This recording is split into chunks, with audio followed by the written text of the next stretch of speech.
The dog hit the floor at a dead sprint, and every person in that hallway stopped breathing. 80 pounds of muscle and scar tissue, black fur matted from 3 weeks of isolation, teeth bared and eyes locked on a single target, the woman in the blue scrubs who had just rounded the corner with a tray of medication. The leash snapped taut. The handler went down on one knee, both arms straining. People flattened against walls. Someone screamed. The dog lunged again, harder this time, and the leash held by exactly one link of chain. Nobody moved to help her. Nobody except the nurse herself, who stood completely still, tray in both hands, and looked the animal directly in the eyes. If this story already has you holding your breath, you're exactly where I want you. Follow my channel so you don't miss a single part of what happens next, because I promise you, nothing unfolds the way you think it will. Hit like, drop a comment with the city you're watching from. I want to see how far this story travels. The morning had started the way most mornings started for Nora Voss, with someone else taking credit for her work. She'd been at Cascade Ridge Medical Center since 5:47 a.m., which was 13 minutes before her shift technically began, because the overnight nursing staff at Cascade Ridge had a habit of leaving things half-finished. Medication logs with blank fields, IV lines that needed checking, patient charts updated with notes that were technically correct and practically useless. Nora had learned, in 4 years at this hospital, that if she wanted the morning to go smoothly, she needed to start before anyone noticed she was there. She was rechecking the pressure readings in room 114 when charge nurse Diane Keller appeared in the doorway, tablet in hand, reading glasses pushed up on her forehead like a woman perpetually interrupted in the middle of something important. Voss. The Hartley patient in 118 is asking for his pain assessment. He specifically asked for someone other than you. Nora didn't look up from the monitor. He asked for someone other than me yesterday too. I still did the assessment. His numbers were off and I flagged it. Dr. Renner reviewed it and said it was within acceptable range. Dr. Renner reviewed it at 6 p.m. after a 12-hour shift. The patient's pressure had climbed 4 points since my note. Diane's expression did the thing it always did, a small tightening around the mouth that meant she agreed but wasn't going to say so. Just let Priya handle 118 today. Priya's got a full load. Then I'll reassign someone. The point is, Mr. Hartley is a difficult patient, and he's made a formal preference request. Nora finally turned. She was 31 years old and had the kind of face that made people underestimate her constantly, not because she was young-looking, but because her expressions were controlled in a way that read as blankness to people who weren't paying attention. Diane Keller had never once paid attention. His preference request, Nora said, keeping her voice level, is because I told him last Tuesday that his self-reported pain scores weren't matching his physiological indicators, and he didn't like hearing that, which is fine. Patients don't have to like their nurses. But if you reassign me off a case because a patient is uncomfortable with accurate assessment, you should probably note that in the incident log. Diane stared at her for a moment. You don't have to make everything a policy issue. I'm not making it anything. I'm just saying what it is. Diane left without another word, which was how most of Nora's conversations with her supervisors ended, not with agreement, not with confrontation, just a kind of quiet retreat that changed nothing and solved nothing, and would repeat itself identically the following week. Nora went back to the pressure readings. She'd grown up in Millhaven, a mid-sized city in eastern Oregon where the winters were long, and people had strong opinions about minding their own business. Her mother had been an ER technician for 22 years. Her older brother had done 2 tours with the Army before coming home with a shoulder that didn't work right, and a set of sleep patterns that alarmed everyone who lived with him. Nora had gone into nursing, not because it was a calling. She was suspicious of people who described it that way, but because she was good at pattern recognition, good at sitting with discomfort, and constitutionally incapable of walking past a problem without at least trying to understand it. Cascade Ridge Medical Center was not a bad hospital. It was a mid-tier regional facility in the outskirts of Millhaven with decent equipment, rotating residents, and the particular institutional culture that developed in any place where overworked people had been rubbing against each other for too long, a culture of small territories and unspoken hierarchies and the constant low hum of everyone doing just enough to not get in trouble. Nora had never quite fit into it. She wasn't a troublemaker. She wasn't combative. She just had an unfortunate habit of being right when it would have been more convenient for everyone if she weren't. She finished her morning checks and was walking toward the nursing station to update the chart log when she heard the commotion coming from the hospital's east wing. Not shouting. exactly more like the sound of controlled alarm, the particular acoustic signature of institutional professionals trying to manage something that was threatening to escape management. She heard the distinct sound of something metal hitting tile, and then a voice she didn't recognize, low and authoritative, saying, "Everybody back. Please step back. Give him room." She turned toward the sound. The east wing of Cascade Ridge had been partially cordoned off since yesterday afternoon. Nora had noticed the yellow caution tape across the corridor junction and assumed it was maintenance burst pipe, maybe, or one of the ongoing structural repairs that the hospital administration kept postponing. She had not connected it to the 2 black SUVs in the parking lot with federal plates, or the 3 men in civilian clothes who had signed in at the visitor's desk with military IDs. She was connecting it now. The dog was at the far end of the corridor, a Belgian Malinois. She registered, though her knowledge of dog breeds was limited enough that what she really registered was large, dark, extremely fast, and currently pulling a man twice its apparent weight toward the floor. The handler, young, maybe 24, in civilian clothes that didn't sit right on his frame, had both hands on a specialized lead and was leaning back against the force of the animal with the practiced desperation of someone who had done this before and didn't enjoy it. Behind him, 2 other men in the same civilian clothes over military bearing were trying to create a perimeter, pushing back the half-dozen hospital staff who had frozen in the corridor. Nora stopped walking. The dog stopped too, suddenly for no reason she could identify. Its head swung toward her with the precision of a radar dish completing a sweep, and for a moment everything in the corridor was completely still.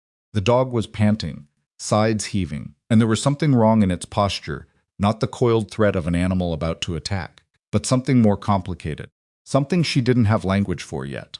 "Ma'am." One of the military men was looking at her. "This area needs to be clear. Please return to your work area." "I'm on duty in this wing," Nora said.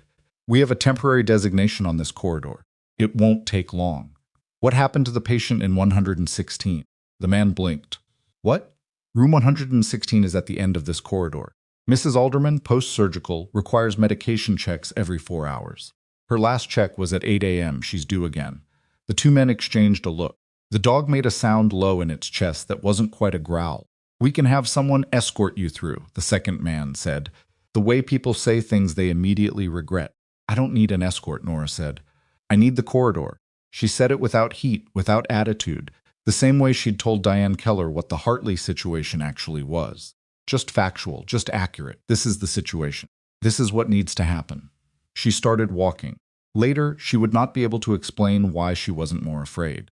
The rational explanation she offered herself was that she'd spent 4 years working in an environment where controlled danger was ordinary codes, deteriorating patients, families in crisis, and her nervous system had simply recalibrated its threat threshold accordingly. The less rational explanation, the one she didn't examine too closely, was that something about the dog's posture had read to her not as aggression but as distress. And distress was something she understood.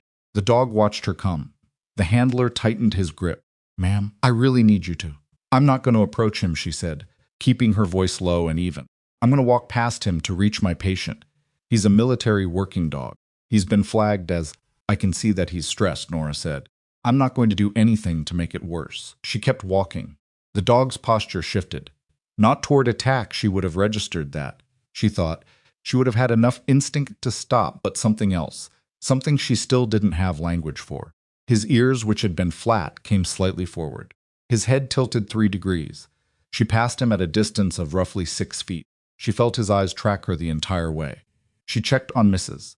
Alderman, administered the scheduled medication, noted the time in the chart, and walked back out into the corridor. The military personnel were still there, the handler still working to settle the dog, and no one said anything to her as she left. It was the most ordinary thing that had happened to her all week. She didn't think about the dog again until that afternoon, when she overheard 2 orderlies in the break room talking about him. "Been here since yesterday, Navy dog apparently. Some kind of special unit. What's he doing at Cascade Ridge? Behavioral evaluation. Or that's what they're saying. I heard from Petra in administration that he bit 2 handlers last month, like actually bit them.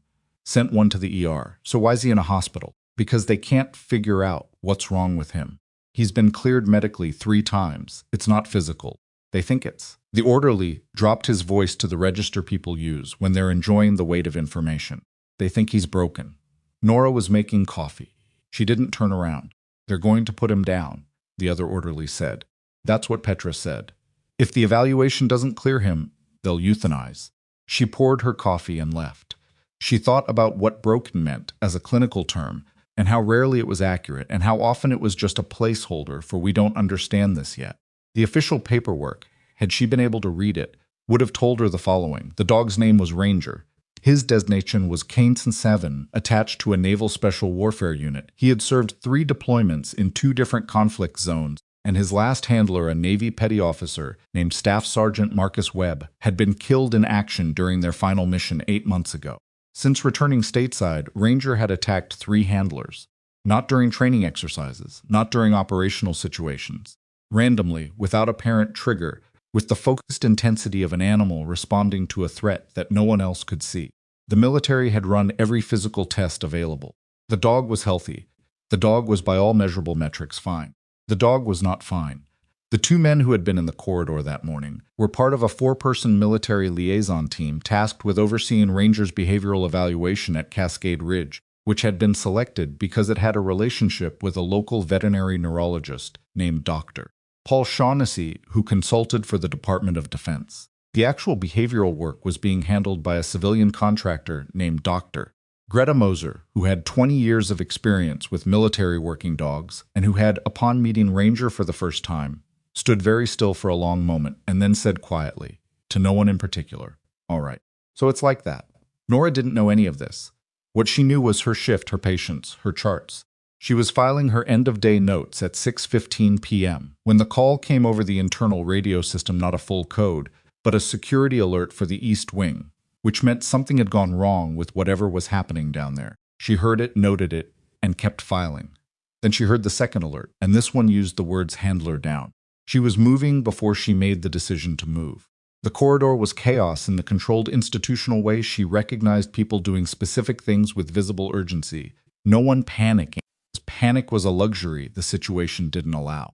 The handler she'd seen that morning was on the floor against the wall, right hand pressed against his left forearm, face pale and composed in the particular way of people pushing through pain on training. The dog was at the far end of the corridor, backed into a corner, and the 3 remaining military personnel were maintaining a careful perimeter, no one advancing. Dr. Moser was there, standing at the edge of the perimeter, speaking in a low voice into a radio. Nora went to the handler first, because he was the most immediate medical issue. She crouched beside him, and he looked at her with the expression men like him always wore when someone was trying to help them, equal parts gratitude and resistance. "Let me see it," she said. "I'm fine. You're holding your arm like it's held together by optimism. Let me see it." He moved his hand. The laceration was significant but not arterial ragged, the kind a dog's tooth left when the animal had been twisting when it connected. She pulled supplies from the emergency kit, mounted on the wall behind them, and started working.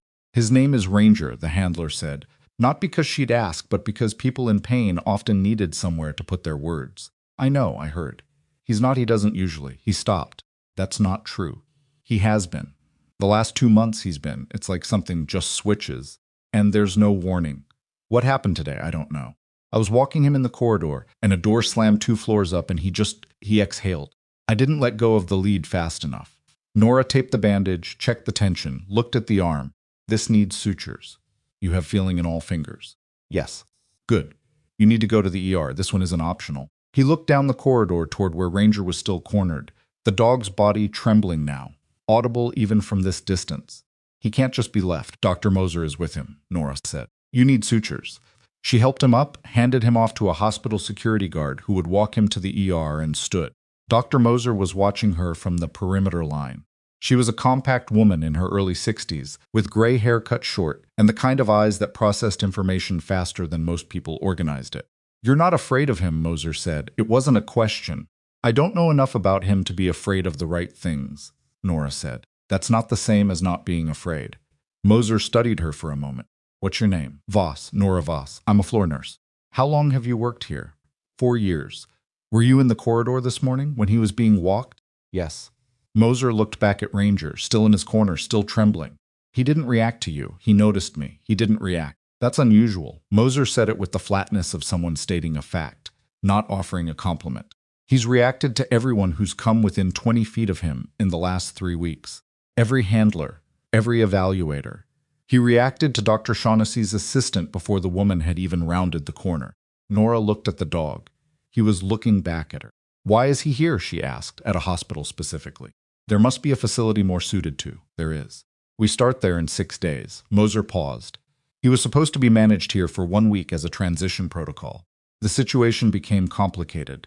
She said it in a way that conveyed volumes without offering any of them. "The euthanasia order," Nora said. Moser's eyes moved to her. "You heard about that? Hospital staff talk. It's not finalized.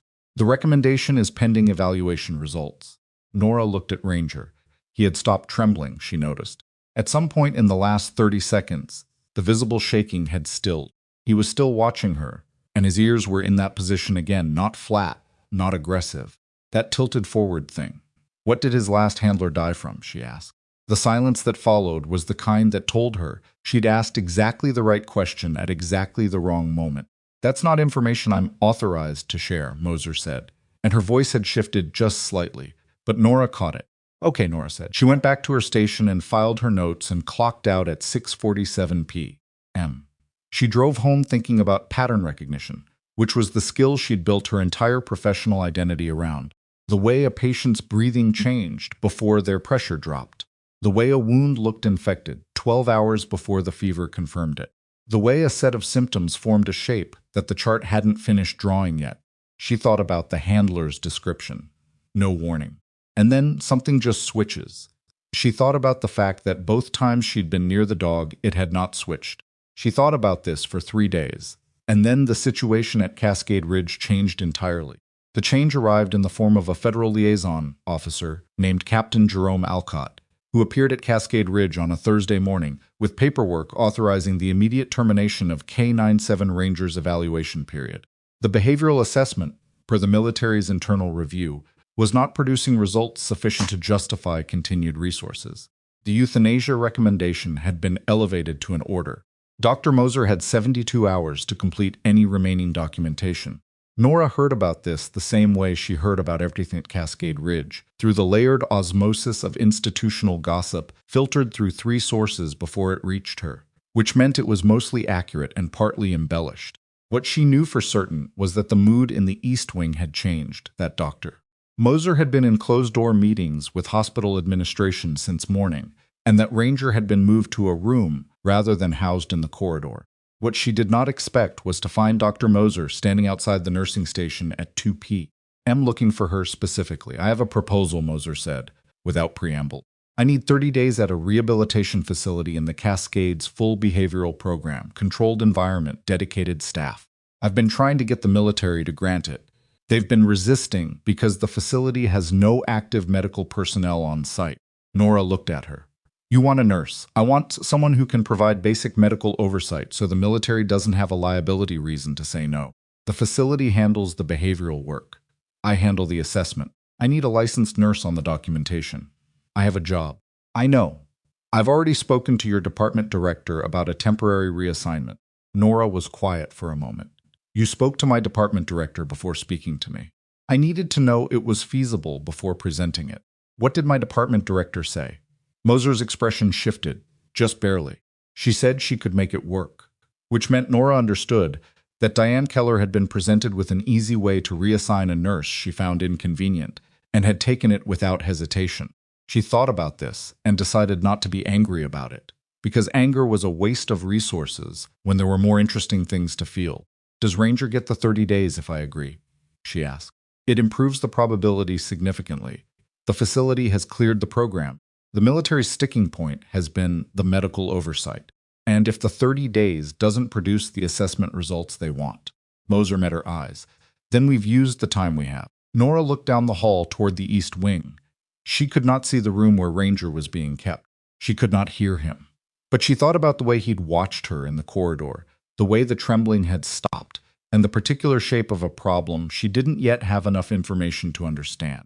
"When do we start?" she said.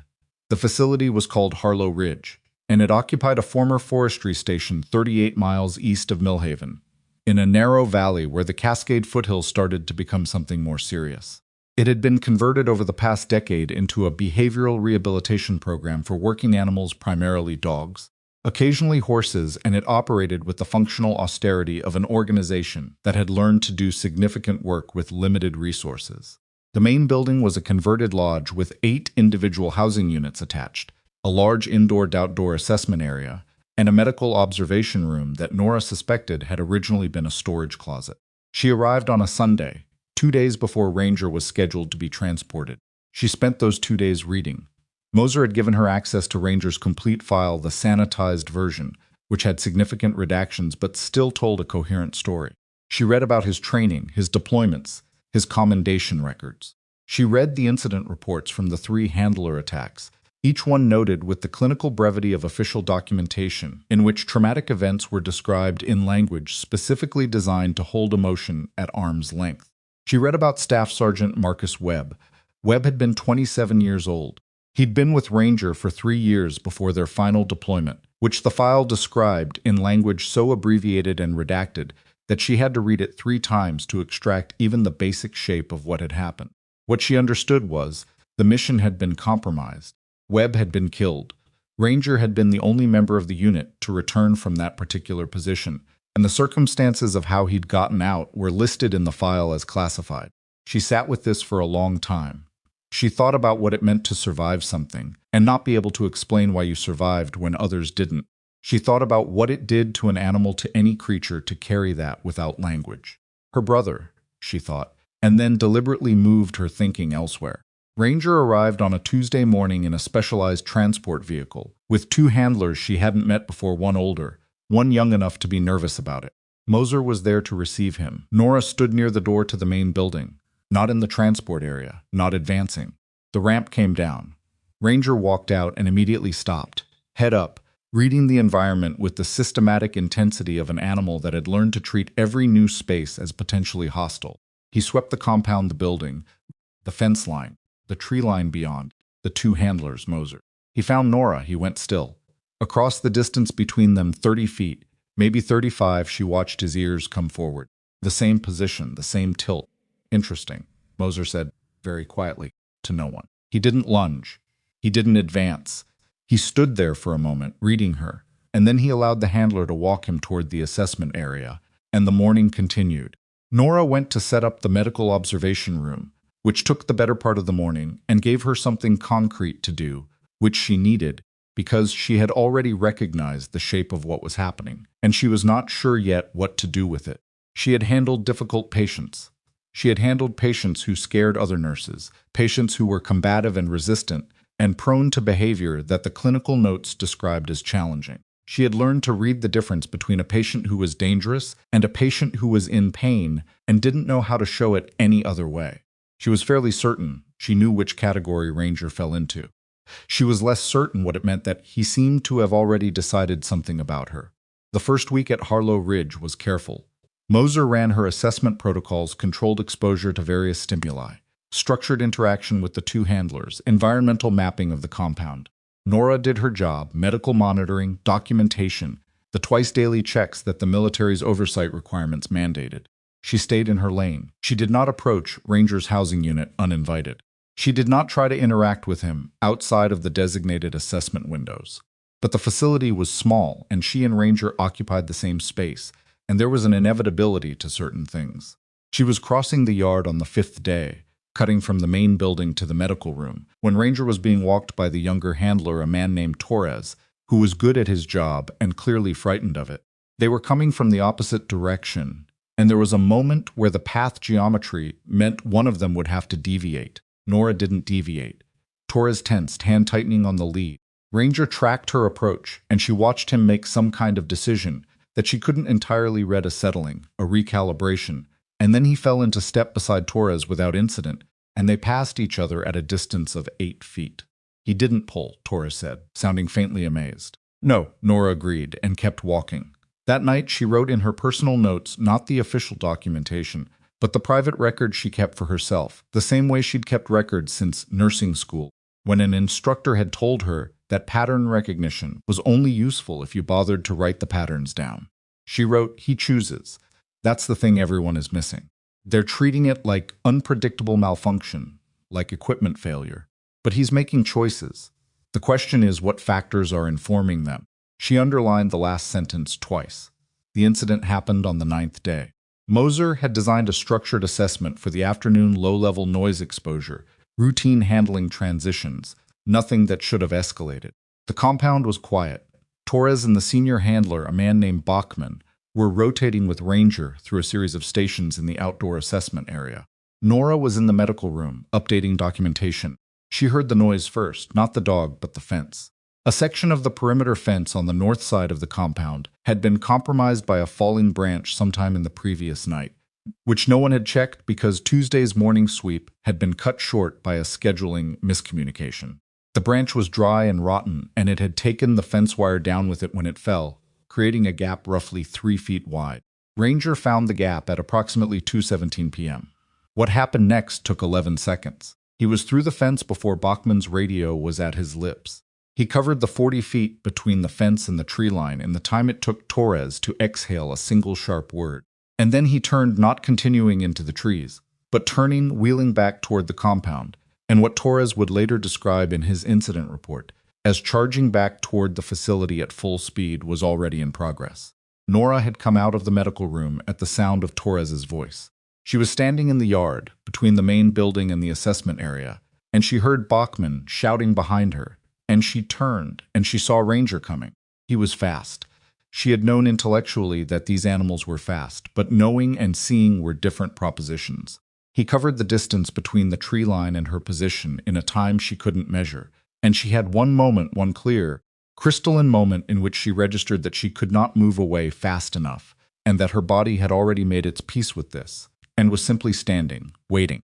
He hit her, not with his teeth, with his shoulder, his full weight, driven low and precise, connecting with her hip and thigh in a controlled collision that took her off her feet and dropped her onto the grass 3 feet from where she'd been standing. She went down hard, right shoulder taking the impact, and she felt the wind go out of her. And for a moment everything was the grass and the sky, and the sensation of 78 pounds of dog arranging itself over her like a deliberate structure. He was on his feet over her, body angled outward, and he was not looking at her. He was looking at the space where she'd been standing. Bachman and Torres were shouting. She could hear them coming. She could hear the crackle of the radio, someone calling in the incident, language escalating through the official frequencies. She lay on the grass and looked up at the dog standing over her, and she thought, "What were you looking at?" She tried to sit up. He shifted his weight, one paw on her shoulder, gentle, the way you'd press down on something to keep it from moving. "Hey," she said. Her voice came out steadier than she felt. "I'm okay." He looked down at her. The ears were forward. "Ranger," Torres called, getting closer, lead in hand, voice calibrated to the careful register of someone approaching something they're not sure about. "Easy. Easy, boy." The dog looked at Torres, looked back at Nora, and made a sound that she would spend the next 3 days trying to find words for. Not a growl, not a whine. Something between those things, something that carried information she wasn't equipped to decode yet. And then her vision went white at the edges, and the sound started pulling away. And she had time to think, this is not a normal reaction to a fall, before the darkness completed its claim on her. What happened after that, she would have to piece together from other people's accounts.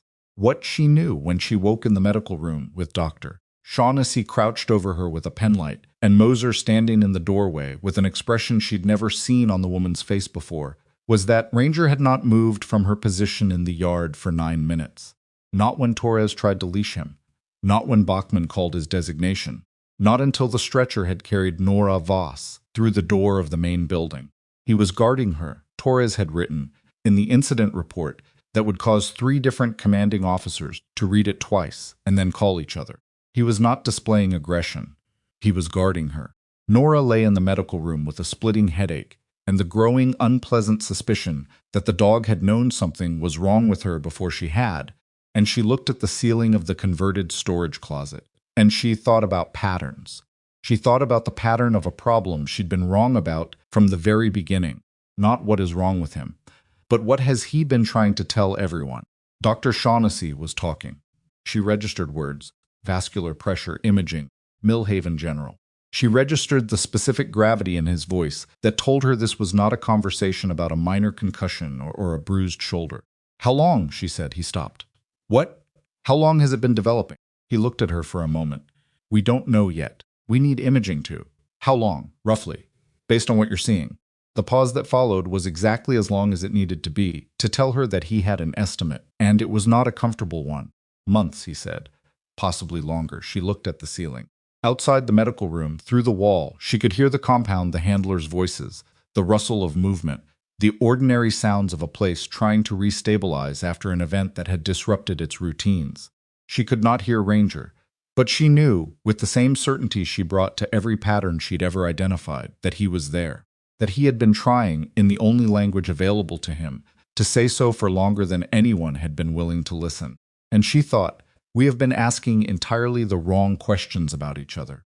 The ambulance left Harlow Ridge at 3:41 p.m., and Nora was conscious for most of the ride, which she later decided was both a blessing and a problem. She was conscious enough to hear the paramedic on the radio with Millhaven General, relaying numbers she recognized and didn't like. She was conscious enough to feel every curve in the mountain road transmit itself through the stretcher and into the back of her skull, where the headache had settled into something with genuine structural ambitions. She was conscious enough to think, with the lateral part of her brain, that apparently never stopped working regardless of circumstance, that she had been having headaches for approximately 5 months, and had attributed them, in sequence, to dehydration, poor sleep, screen time, seasonal pressure changes, and the specific ambient stress of working under Diane Keller. She had not attributed them to a vascular abnormality, because she had not gone to get imaged, because she had been busy, because nurses were statistically terrible at applying to themselves the same attentiveness they applied to everyone else, and because she had not wanted to be the kind of person who turned every headache into a diagnostic event. This, she now understood, had been a significant miscalculation. "You're doing fine," the paramedic said. He was young, maybe 26, with the focused calm of someone who had learned to project steadiness as a professional requirement. "I know what the numbers mean," she said. "Okay. I'm not asking you to reassure me." "Okay," he said again, and had the good sense to mean it. At Millhaven General, they moved fast. She noticed this not because fast was unusual in emergency medicine, but because of the specific quality of the speed, the way the attending physician, a doctor, Harriet Lund, looked at Shaughnessy's preliminary notes, and then looked at Nora with the particular expression of someone recalibrating how much time they have. Nora had worn that expression herself from the other side, and she recognized it precisely. "CT first," Lund said, "then we'll talk." "Talk now," Nora said. "CT after." Lund studied her for a half-second. She was a woman in her late 40s who seemed to have long since stopped being surprised by patients who wanted information instead of management. Preliminary assessment based on Dr. Shaughnessy's notes suggests a cerebral arteriovenous malformation with possible early hemorrhage. "We won't know the extent until imaging." "Location? Right posterior, behind your vision center, above the cerebellum." Nora processed this. That would explain the visual disturbances. Lund's eyes sharpened. "You've had visual disturbances." "Occasional, peripheral." "I thought it was migraine variant." "How long?" 3 months, maybe 4. There was a silence, in which Lund very carefully did not say what she was thinking, which Nora appreciated. "CT," Lund said. Now the imaging took 37 minutes. Nora lay in the machine and listened to it work, and thought about Ranger standing over her in the yard, with his weight distributed, and his attention outward, the posture of something that understood protection as a physical practice, not an abstraction. She thought about what Shaughnessy had said. Months, possibly longer.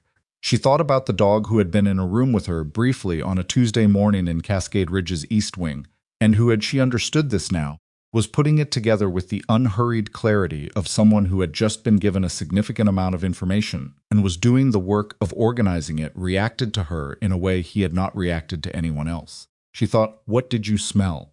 The CT results were not good, but they were not the worst version of not good. The AVM arteriovenous malformation, an abnormal tangle of blood vessels in the brain, had been developing, Lund estimated, for years. The early hemorrhage was small and had stabilized, likely triggered by the physical impact of Ranger's collision with her body, though Lund was careful to note that the hemorrhage would have happened regardless, eventually, with or without the fall. He didn't cause it, Lund said. He may have simply accelerated the timeline. Accelerated it to a point where you caught it, Nora said. Lund looked at her. Yes, that's one way to frame it. They moved to surgery the following morning. It was a 7-hour procedure, and Nora was awake for none of it, which was the point.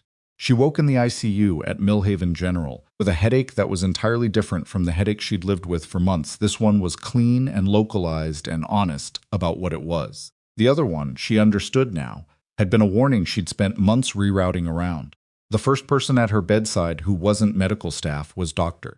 Moser, who appeared on the second day with 2 cups of bad hospital coffee and the expression of someone who had been fighting several battles simultaneously and was choosing to address only one of them right now. "How are you feeling?" Moser asked. "Like someone removed a section of my brain and put it back," which is more or less what happened. "The surgical team says the outcome is favorable." They said favorable. "I'd have preferred excellent. I imagine you would." Moser set one of the coffees on the bedside table. "There's a situation developing that I need to brief you on. Ranger. Captain Alcott has been informed of the incident at Harlow Ridge. He's characterizing it as an attack." Nora looked at her. "Ranger didn't attack me." "I know that. Torres knows that. Bachman knows that. The incident report reflects that." Moser's voice was even in the way of someone keeping it even on purpose. "Alcott is reading the report differently. He's saying that the dog made unauthorized physical contact with a civilian medical staff member, triggering a medical emergency. The distinction between attack and intervention is, in his interpretation, a matter of semantics." "It's not a matter of semantics. I know that too." Moser drank her coffee. "He's filed for immediate execution of the euthanasia order. He has the authorization. The 30-day program is being terminated." Nora was quiet for a moment. Outside her room, the ICU moved with its particular rhythm, the sounds of machines doing what machines did, of people trying to hold other people together through the application of knowledge and attention, and the willingness to stay in the room. "When?" she asked. "He needs 48 hours to process the paperwork." After that, Moser didn't finish the sentence. "Who is standing to contest it?" Within the military structure, the order would need to be escalated to Alcott's commanding officer, a Colonel Patricium Mercer at Fort Calloway. It's a long shot. Mercer has approved 2 previous euthanasia orders on working dogs this fiscal year. What about outside the military structure? Moser set her coffee down. "You'd be looking at animal welfare intervention, possibly civilian oversight, through the DoD contractor agreements. It's complicated. It takes time we may not have." "What does Shaughnessy say?" "Shaughnessy has already submitted a formal statement to Mercer's office, noting that the dog's behavior at the incident appears consistent with alert behavior, not aggression." It's one voice. Nora lay back against the pillow and looked at the ceiling. Her head hurt. Her shoulder hurt. She was running a low-grade fever that was normal post-surgical and would resolve, and she was in a hospital bed 48 hours after brain surgery, and somewhere 38 miles away. A dog who had stood over her for 9 minutes, while the world tried to pull him back, was sitting in a kennel at Harlow Ridge, waiting for bureaucracy to catch up with a decision someone had already made. "Tell me what you need from me," she said. Moser looked at her steadily. "You're not in any condition to. Tell me what you need." The statement Nora dictated to Moser the following morning ran to 4 pages. She was methodical about it, that was her nature, and nothing about being post-surgical altered her nature. She described the corridor encounter at Cascade Ridge. She described the yard crossing on the 5th day at Harlow Ridge. She described in clinical language that she chose very deliberately, because clinical language had a weight that emotional language didn't carry in official contexts, what she had observed about Ranger's behavior in relation to her specifically. She described the 9 minutes in the yard. She described her conversation with Lund about the timeline of her AVM and what Lund had said about the collision potentially accelerating the diagnostic moment. She noted that she was a licensed RN with 4 years of clinical experience. She noted that she was not a veterinary behaviorist and was not claiming expertise outside her field. She noted that she was describing observations, not interpretations, and that the observations were inconsistent with the characterization of the incident as an attack. Then she wrote a second paragraph that was not in clinical language, that was not measured or technical, and that she included because sometimes the only honest thing was the honest thing. She wrote, "I have worked in clinical medicine for 6 years.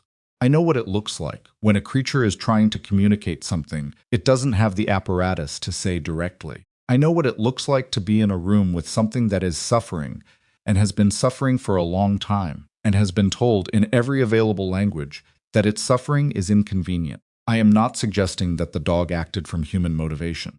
I am suggesting that the dog acted from something, from a pattern of attention that is not consistent with aggression and is not consistent with malfunction. Executing him will not give us information about what that pattern was. It will only ensure that we never find out." Moser read it and was quiet for a long moment. "They may not respond well to the second paragraph." "I know," Nora said. Leave it in. The statement went to Colonel Mercer's office at Fort Calloway that afternoon. Shaughnessy added a supplementary note on the physiological detection capabilities of working dogs in high-stress environments. Torres, who was 23 and had been afraid of the dog for the entire 9 days at Harlow Ridge, and who had written in his incident report, simply and clearly, he was guarding her. Torres submitted his account without amendment and without anyone asking him to. Bachman, the senior handler, said nothing publicly and filed no additional documentation. But he called Moser's cell phone on the evening of the second day and spoke to her for 11 minutes. And whatever was said in those 11 minutes caused Moser to sit down at the Harlow Ridge dining table and remain sitting for a while after the call ended. She didn't tell Nora what Bachman had said. Not yet. On the third day, Nora was moved out of the ICU and into a regular room, which felt like a significant territorial gain. Her head was clearer. The fever had resolved. She was eating hospital food and finding it only moderately offensive, which she took as a positive indicator. She was also reading everything she could access on her phone about AVM cases, military working dog programs, and the specific incident protocols governing euthanasia orders for working animals, not because she thought she could become expert in all 3 subjects in 48 hours, but because information was the only resource she currently had. She was 3 hours into this project when her room door opened, and a man she didn't recognize came in. He was in his mid-50s, military bearing worn into civilian clothes, the way it always was, the posture, the particular quality of stillness, the way he scanned the room as a reflex before he even looked at her. He had a colonel's insignia on nothing, because he was in civilian clothes, but she clocked the rank in his bearing before she clocked anything else. "Ms. Voss," he said, "I'm Colonel Warren Price. I'm Dr. Moser's contact at the Department of Defense. I review working animal program assessments for the Joint Services." "You're not Mercer," she said. "No. Colonel Mercer is reviewing the formal record. I'm here informally." "At whose direction?" He pulled a chair to the side of her bed and sat in it with the ease of someone accustomed to occupying rooms on his own terms. "Bachman called me," he said. "Marcus Bachman. He served under me 12 years ago." She waited. "He told me what he saw in the yard," Price said. "He also told me something he didn't put in any report." "What did he tell you?" Price looked at her. His eyes were the color of old hardware, and they held information with the careful weight of someone who had learned that information was its own kind of currency. Ranger's last mission, the one where Webb was killed. The classified portion of that record describes a situation in which the unit's position was discovered. There was no extraction possible for the team. Ranger was the only one who could reach the secondary position. He paused. Webb sent him. That was the order. Ranger didn't leave Webb. Webb made him leave. She understood what he was telling her. She sat with it for a moment. "He's been executing that order ever since," she said, "in some sense. That's not an official interpretation, but it's what Bachman thinks. Bachman is a very practical man who has worked with military dogs for 16 years. He said." Price stopped and something in his face moved, briefly, before it resettled. He said, "The dog isn't broken. He's been following the last order he was given. Stay close, keep her safe, and he can't switch off an order that no one ever formally rescinded." Nora sat with this. The afternoon light was coming through the room's single window at a low angle, cutting across the floor in a way that made the room feel smaller than it was. "What do you need from me?" she asked. It was the same question she'd asked Moser, and she asked it for the same reason, because asking what she could do was more useful than sitting with what she felt. "Nothing," Price said. "I'm not here to ask you for anything. I'm here because Bachman asked me to come, and because I've been in this program for 23 years, and I'm very tired of the endings we write for animals who gave everything and got back nothing, and I thought I should see for myself." "See what?" "Whether you're the kind of person who can see what's actually there." She looked at him, and he stood, straightened his jacket. "I'm going to make some calls," he said. "Don't get your hopes too high." He left, and she looked at the space where he'd been, and she thought about the last order Webb had given. "Stay close. Keep her safe." She thought about Ranger in his kennel at Harlow Ridge, 38 miles away, with 48 hours becoming 36, becoming 24. She thought about Price's face when he'd said, "Very tired of the endings we write," and the way the sentence had landed with the weight of something that was true and had been true for a long time and hadn't been said often enough. On the fourth day, at 11 a.m., Colonel Mercer's office issued a 48-hour extension on the euthanasia order pending review of supplementary documentation. It was not a reversal. It was not a guarantee. It was 2 more days, and Nora understood exactly how much and how little that was. Moser called her at noon. "Price got us the extension." "I know." What does he need? He wants to bring Ranger to Millhaven General for an observation session. Formal evaluation on the record when. Tomorrow morning, if you're cleared to participate. I'll be cleared. Nora Moser's voice shifted. This isn't a report. It's a test, and if Ranger behaves the way he's behaved with every other evaluation, he won't, she said. You can't know that. No, she agreed. I can't. The session was scheduled for 9 a.m. in a ground-floor consultation room at Millhaven General that had been cleared for the purpose. Price arranged it through channels Nora didn't have visibility into, which was fine. She didn't need to understand the machinery. She needed to be in the room. She was not supposed to be out of her hospital room yet. Dr. Lund had not technically cleared her for mobility beyond the ward. These two facts were in tension with each other, and Nora resolved that tension by simply getting up at 7:30 a.m., putting on clothing and going downstairs. Lund found her in the consultation room at 8:45, surveying the space. You're not supposed to be here, Lund said. I know. You had brain surgery 4 days ago. I'm aware. If you experience any neurological symptoms, I'll tell you immediately. She turned to face Lund. He's been sentenced to death for protecting someone. I'm the someone. I need to be in the room. Lund looked at her for a long moment. She had the expression of a physician recognizing an argument she was not going to win. Sit down, she said. You'll observe from seated. If your pressure spikes, you'll know. I'm staying in the room. That's fine, Nora said. The more observers, the better. Ranger arrived at 8:58 with Torres on the lead, and Bachman flanking and Moser 3 steps behind. The dog came through the door, and the first thing he did before he scanned the room, before he cataloged the exits, before he did any of the systematic environmental processing she'd watched him do, every time he entered a new space was find her. He was across the room in 4 steps. Torres had the lead and was braced for impact, and the impact didn't come. Ranger stopped 18 inches from where Nora was sitting and stood there, head at her eye level, and for a moment the room was entirely still. Price, who was standing near the window, said nothing. He watched. Hey, Nora said. Her voice came out the same way it always did with him, low level, not performing anything. Ranger breathed in, slow, deliberate, the focused inhalation of a creature running analysis. I know, she said. I know you knew, he exhaled. Some configuration of tension in his body shifted, not gone, not dissolved, but relocated to somewhere that wasn't his immediate surface. The formal evaluation lasted 90 minutes. Price's team ran a series of structured observations, response to unfamiliar personnel, response to controlled auditory stimuli, response to Nora's movement and proximity, response to a brief separation from Nora followed by reintroduction.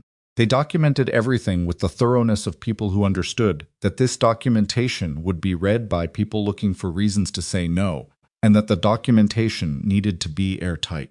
Ranger did not attack anyone. He was not placid. He was not a different animal than the one who had sent 2 handlers to the ER. He was alert and tense, and clearly operating at the outer edge of his tolerance for unfamiliar stimuli. And there were 3 moments during the 90 minutes when Torres's grip tightened on the lead, and everyone in the room held something back. But he did not attack.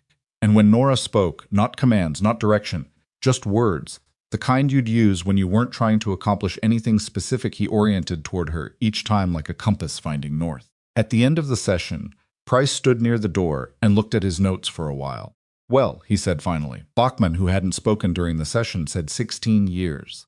I've never seen a dog rebond in the middle of active trauma response. I didn't think it was possible. It may not be rebonding, Moser said carefully. It may be something more specific to Ms. Voss's. I know what it looks like, Bachman said, and his voice had the quality of someone who had been doing this long enough to be done with precision when directness would do. I've worked with hundreds of dogs. What that looks like is a dog who found his person. Price looked at Nora. The recommendation I'm going to submit to Mercer will note that the euthanasia order should be pending a full behavioral reassessment in a controlled environment with appropriate civilian liaison. I'm not going to promise you anything beyond that. I understand, Nora said. The reassessment will be rigorous. It won't be friendly to him. It's designed to fail animals who should fail. I know. And if he fails it, he won't, she said. Price held her gaze. You keep saying that. Because I keep meaning it. He looked at her for another moment. Then he looked at Ranger, who was standing beside her chair with his shoulder against her knee, in the particular way he'd arranged himself contact, but sideways, the posture of an animal that had learned to be close without being in front, protective without being obvious about it. Price made a note on his clipboard. The reassessment, he said, is in 11 days. At Fort Calloway, he paused. It will include simulated field conditions, sound exposure, handler transitions, threat scenarios, another pause, and a deliberate separation from any established attachment figure. Nora felt the weight of that land, a deliberate separation.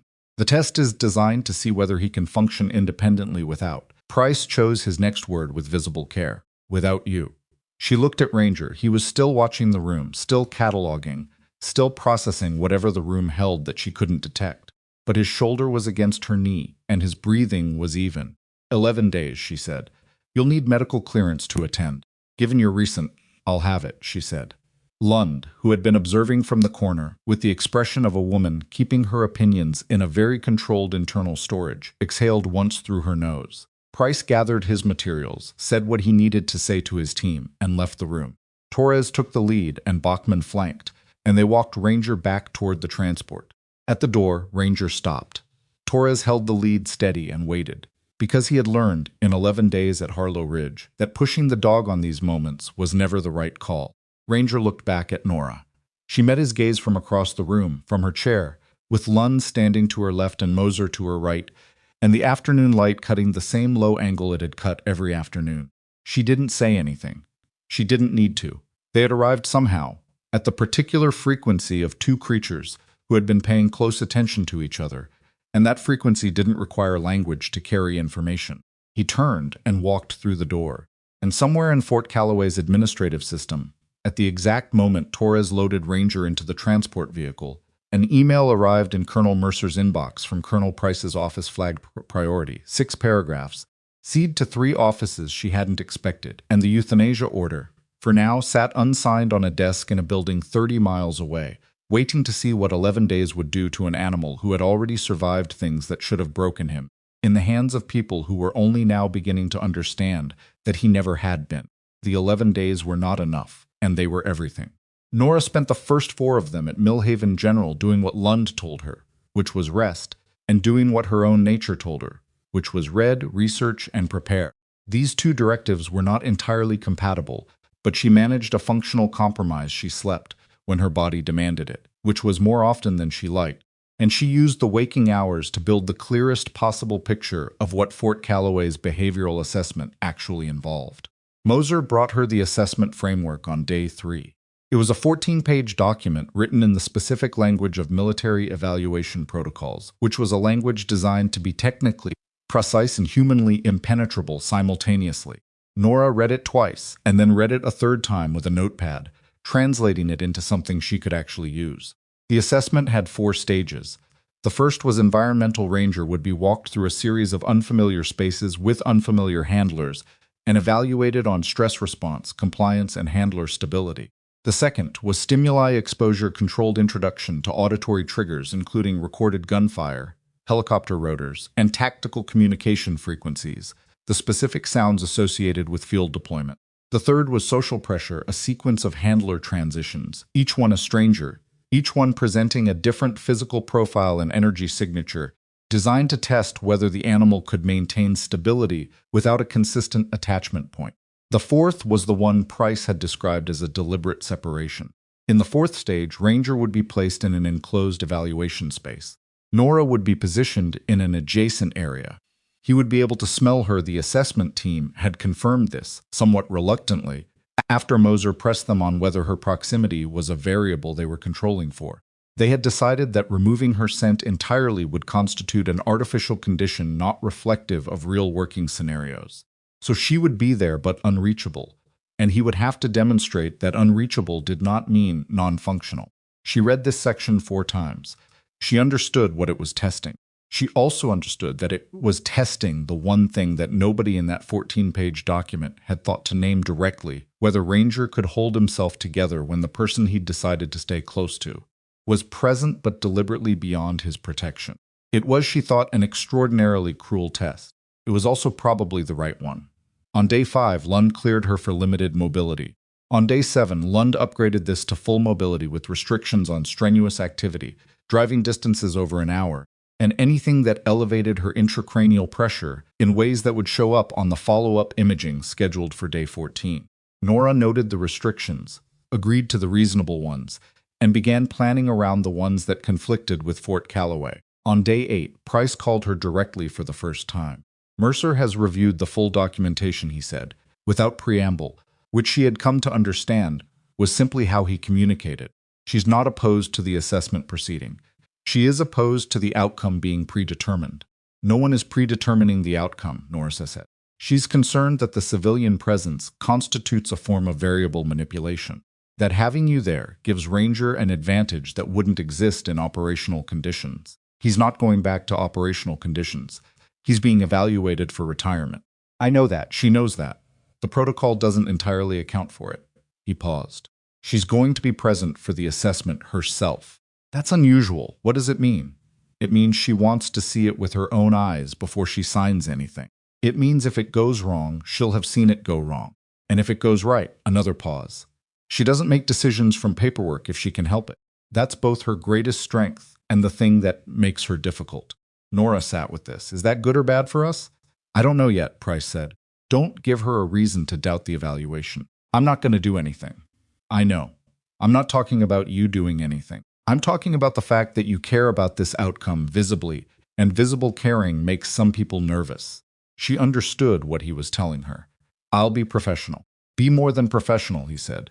Be right. Fort Calloway was 2 hours southeast of Millhaven, and Nora drove herself there on the morning of day 11 with Moser in the passenger seat and a travel mug of coffee that she finished before they hit the interstate. The facility was large, a working military installation, with the particular aesthetic of places designed for function so completely that beauty had simply never come up as a consideration. They were processed through the main gate, badged, and directed to the Behavioral Assessment Building, which was a low concrete structure near the eastern perimeter with good drainage and, Nora noted, very little ambient sound coming through the walls. Torres met them inside. He looked like he hadn't slept well, and he had the particular energy of someone managing their own anxiety by focusing intensely on procedural details. He transported well, Torres said, better than the last 2 times. He ate this morning. Good, Moser said. Bachman is with him now. They've done 2 walks around the exterior already. Torres looked at Nora. He knew you were coming. About 40 minutes ago, he started doing the thing where he faces the door. The thing where he faces the door, Moser repeated, in the flat tone of a scientist noting a data point she hadn't planned to record. He just angles himself toward whatever direction you're going to come from. He's been doing it since Harlow Ridge. Nora said nothing. She was storing this. Colonel Mercer was already in the observation area when they arrived, a woman in her early 50s, with silver hair, cut short, and a manner that communicated authority so efficiently it barely needed reinforcing with rank insignia. She was reviewing a tablet, didn't look up when they entered, and said, without looking up, Ms. Voss, your surgical report is in the file. How's your head? Functional, Nora said. Mercer looked up then. She had gray eyes that did the same thing. Price's did processed information, with the patience of someone who had learned to take the time that information required. I've read everything, the incident reports, the statement you dictated from your hospital bed, the evaluation records. Dr. Shaughnessy's supplementary note. She set the tablet down. I want to be direct with you. I came here because I owe it to the process to see this rather than read it. I am not predisposed toward a particular outcome. I understand, Nora said. If this assessment produces results consistent with K97's previous behavioral record, the order stands. That won't change, regardless of your statement, Doctor. Price's recommendation, or the circumstances of the Harlow Ridge incident, I understand that too. Mercer looked at her for another moment. Good, she said, and went back to her tablet. The first stage began at 9:15 a.m. Nora watched from the observation area, a glassed partition above the main assessment floor, as Torres walked Ranger through the environmental sequence. The facility's assessment area was large, divided into sections with different surfaces, different lighting conditions, different levels of acoustic absorption. Ranger moved through it with the systematic awareness she had come to recognize as his baseline, cataloging each new space with the same methodical attention. He was not relaxed. He was never relaxed, and it would have been dishonest to expect it. But he was contained.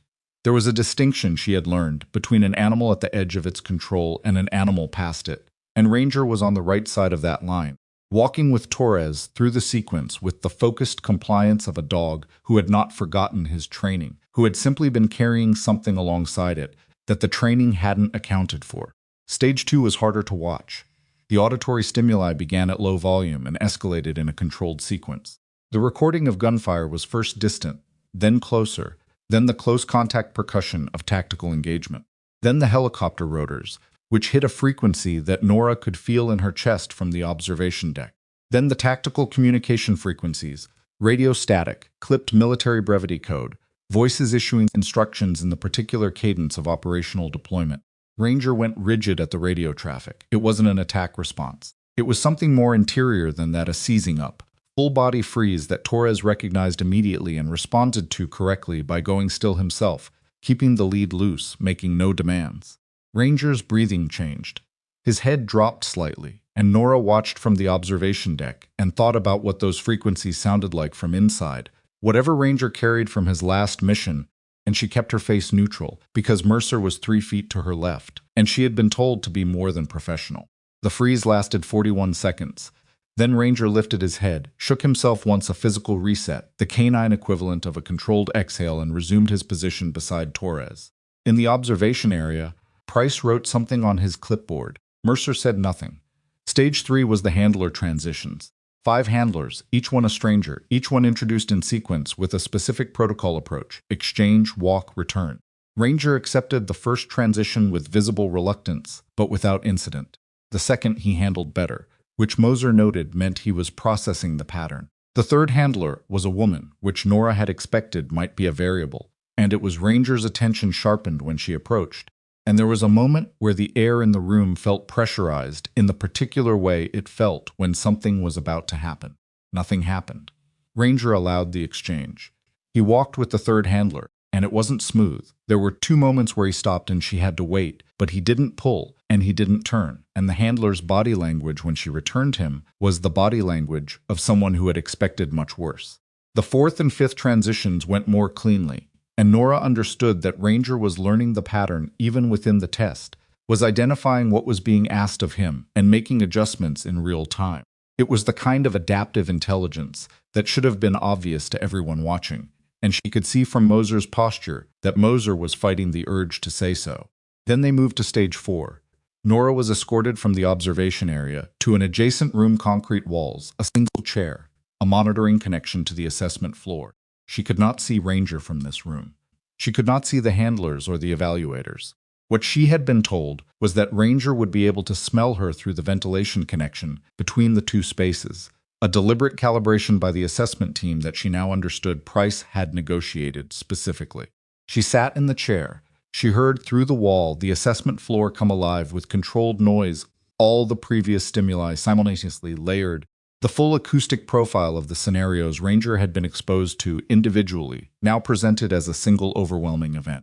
It was designed to replicate the sensory environment of active deployment. It was designed to be the thing that broke what could be broken. She heard Ranger's response before any of the verbal reports reached her. Not an attack, not the sounds of a dog losing control. Something rawer than that, a sound she associated with the particular anguish of a creature confronting something it cannot resolve. The low, sustained vocalization of an animal in genuine distress. It went on for what her monitoring system told her was 18 seconds, and each of those seconds had weight. Then it stopped. The silence after it was the kind that had shape. She sat in the chair and listened to the silence and did not move, because moving was not what the moment required. What the moment required was exactly what she was doing, being present, being in the room, being the fixed point in a chaotic field that Ranger could orient to without being able to reach. The evaluation clock ran for another 11 minutes. When Torres opened the door to her room, his face told her something before his words did. He held, Torres said. He sounded like he'd been holding his own breath for 11 minutes. She stood. Her legs were steady, which she took as a positive indicator. Any incidents, he went down twice, just down, not aggressive, like a controlled collapse. Both times he got himself back up. Torres looked at her with the expression of someone translating something they'd witnessed into language and finding the language insufficient. The second time, he was facing your wall. She let this settle. Where is he now? Waiting. Bachman's with him. Torres stepped aside. Mercer wants to see him now, with you in the room. She followed Torres back to the main assessment floor, where the stimuli had been shut down and the space had been returned to its baseline conditions. Mercer was standing in the center of the room with Price and 2 members of the assessment team. Bachman was near the far wall with Ranger on a standard lead. Ranger found her the moment she came through the door. Across the full length of the assessment floor, through the residual smell of the stimuli session, through the presence of 7 other people, and the institutional neutral of concrete and metal. He found her, and his posture shifted in the way it always shifted, not toward approach, not toward action, but toward something that settled in his frame like the completion of an equation. Mercer watched this. She watched it for a long time, and no one else spoke, because the room had reached one of those points where the moment required itself to complete before anything else could happen. "Walk him to me," Mercer said to Bachman. Bachman walked Ranger across the floor. Mercer stood her ground, no retreat, no advance, the stillness of a woman who had been in situations where the wrong movement had real consequences and had learned to trust her own stillness. Ranger approached her and stopped at 4 feet, and the evaluation team members on the perimeter went very quiet. Mercer crouched down. It was not a gesture Nora expected. It brought her to eye level with the dog, and it was. She understood a deliberate choice, the choice of a person who wanted to see something directly rather than from above it. Ranger looked at her. His breathing was audible in the quiet room. The stress of the Stage 4 session was still in him. It wasn't gone. It would not be gone for hours, but it was below the surface. Mercer looked at him for a while, and he looked back at her, and then she reached out and put one hand on the side of his neck. He held still. Mercer straightened. She looked at Price. She looked at Nora.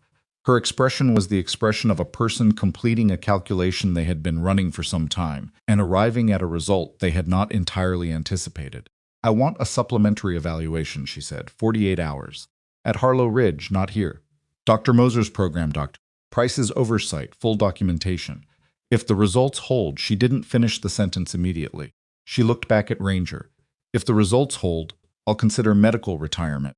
The words landed in the room, like something dropped from a significant height. Price said carefully, "And the euthanasia order?" "Stayed," Mercer said. "For now." It was not a victory.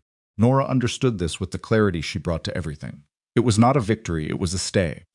And stayed meant temporary, and temporary meant the next 48 hours would carry exactly as much weight as the previous 11 days.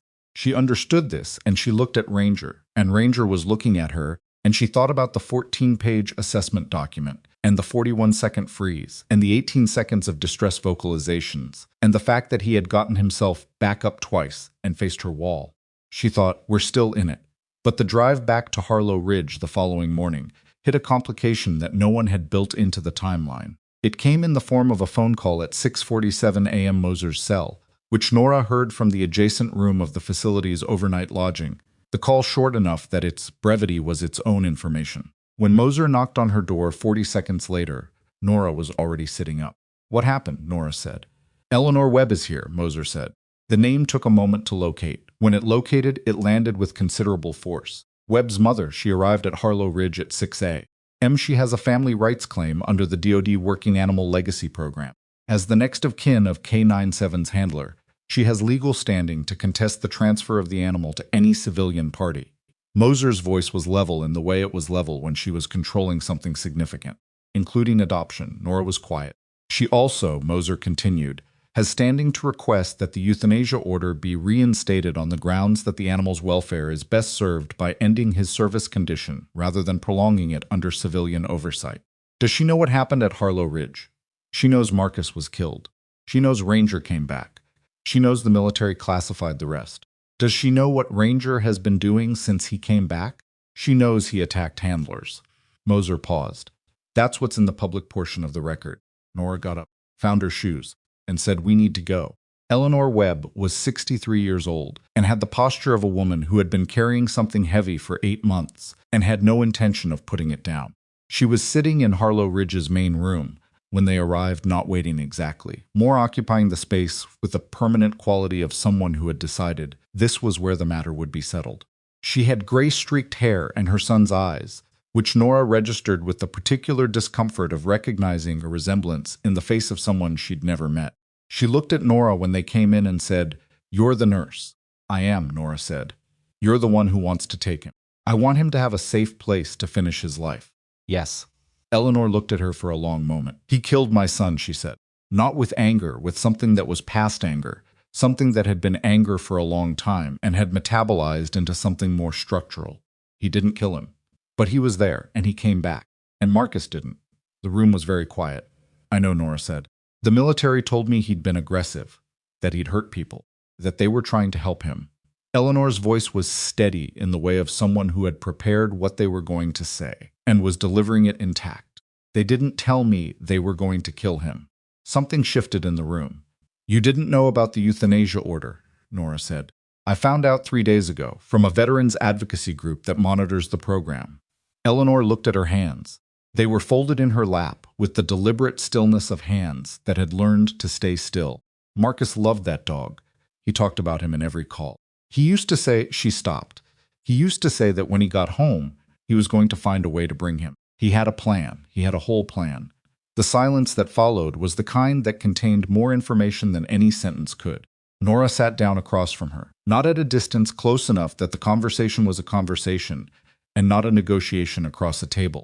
Mrs. Webb, I need to tell you something that isn't in the public record, and I want you to understand that I'm telling you because I think you deserve to know it, not because I think it changes your rights under the law. Eleanor looked at her. Ranger has been trying to function since Marcus died. He's been running on the last order Marcus gave him, and the handlers who came after couldn't reach him, and the military called that malfunction, and it isn't. She said it simply, without ornamentation, because Eleanor Webb was not a woman who needed ornamentation. He's been loyal to something that isn't there anymore, and he didn't know how to stop. Eleanor was very still. The day he knocked me down in the yard at Harlow Ridge, Nora said he stood over me for 9 minutes. Not because I'm special, because Marcus trained him to protect, and he was doing the only thing he still knew how to do with what he had left. Eleanor Webb's face changed. Not dramatically. It wasn't a cinematic shift. It was a small interior movement, the kind that happened when something you had been holding in one configuration was quietly rearranged by a single piece of information that changed what the whole thing meant. She looked toward the window. Outside Harlow Ridge's compound was visible the yard, the fence line, and somewhere in the East Housing Unit, Ranger, brought back from Fort Calloway that morning, waiting in the particular way he waited. He had a plan, Eleanor said again. But the sentence meant something different this time. She stood, she looked at Nora, she looked at Moser. I want to see him, she said. And no one in the room, not Moser, not Torres, not the 2 oversight representatives who had been standing near the wall trying to be invisible, said anything to stop her, because the room had arrived at one of those moments where the next thing that happened would determine what everything else meant, and all you could do was let it happen. Torres walked Eleanor to the East Housing Unit. Nora followed at a distance because the distance was right. She watched Eleanor stop at the kennel door. She watched Torres open it. She watched Ranger come out alert, reading the new person, running his analysis. He reached Eleanor Webb. He stopped. His head came up, and something happened in his posture that Nora had not seen before, a recognition that was not about safety or protection or the execution of an order. Something more specific. Something that had to do with what the scent on this woman carried about a person she'd never met, and what Ranger's memory held about that same person. His head went down slowly, and he pressed his face against Eleanor Webb's hand. And Eleanor Webb, who had been carrying 8 months of grief with the deliberate composure of a woman who had decided she would carry it standing up, put her other hand on the top of his head and stood very still. Nora watched from 20 feet away. She thought about the plan Marcus Webb had been making. She thought about the 48-hour evaluation that was still pending, and Mercer's conditional stay, and the paperwork that still hadn't been signed in any direction, and the legal standing that Eleanor Webb still held. And she thought, this is not resolved. This is not over. The next thing that happens will not be simple. She was right. Because at that exact moment, Torres's radio crackled, and the voice on the other end belonged to one of Price's staff at Fort Calloway, and what the voice said was 4 sentences that changed the shape of the next 24 hours.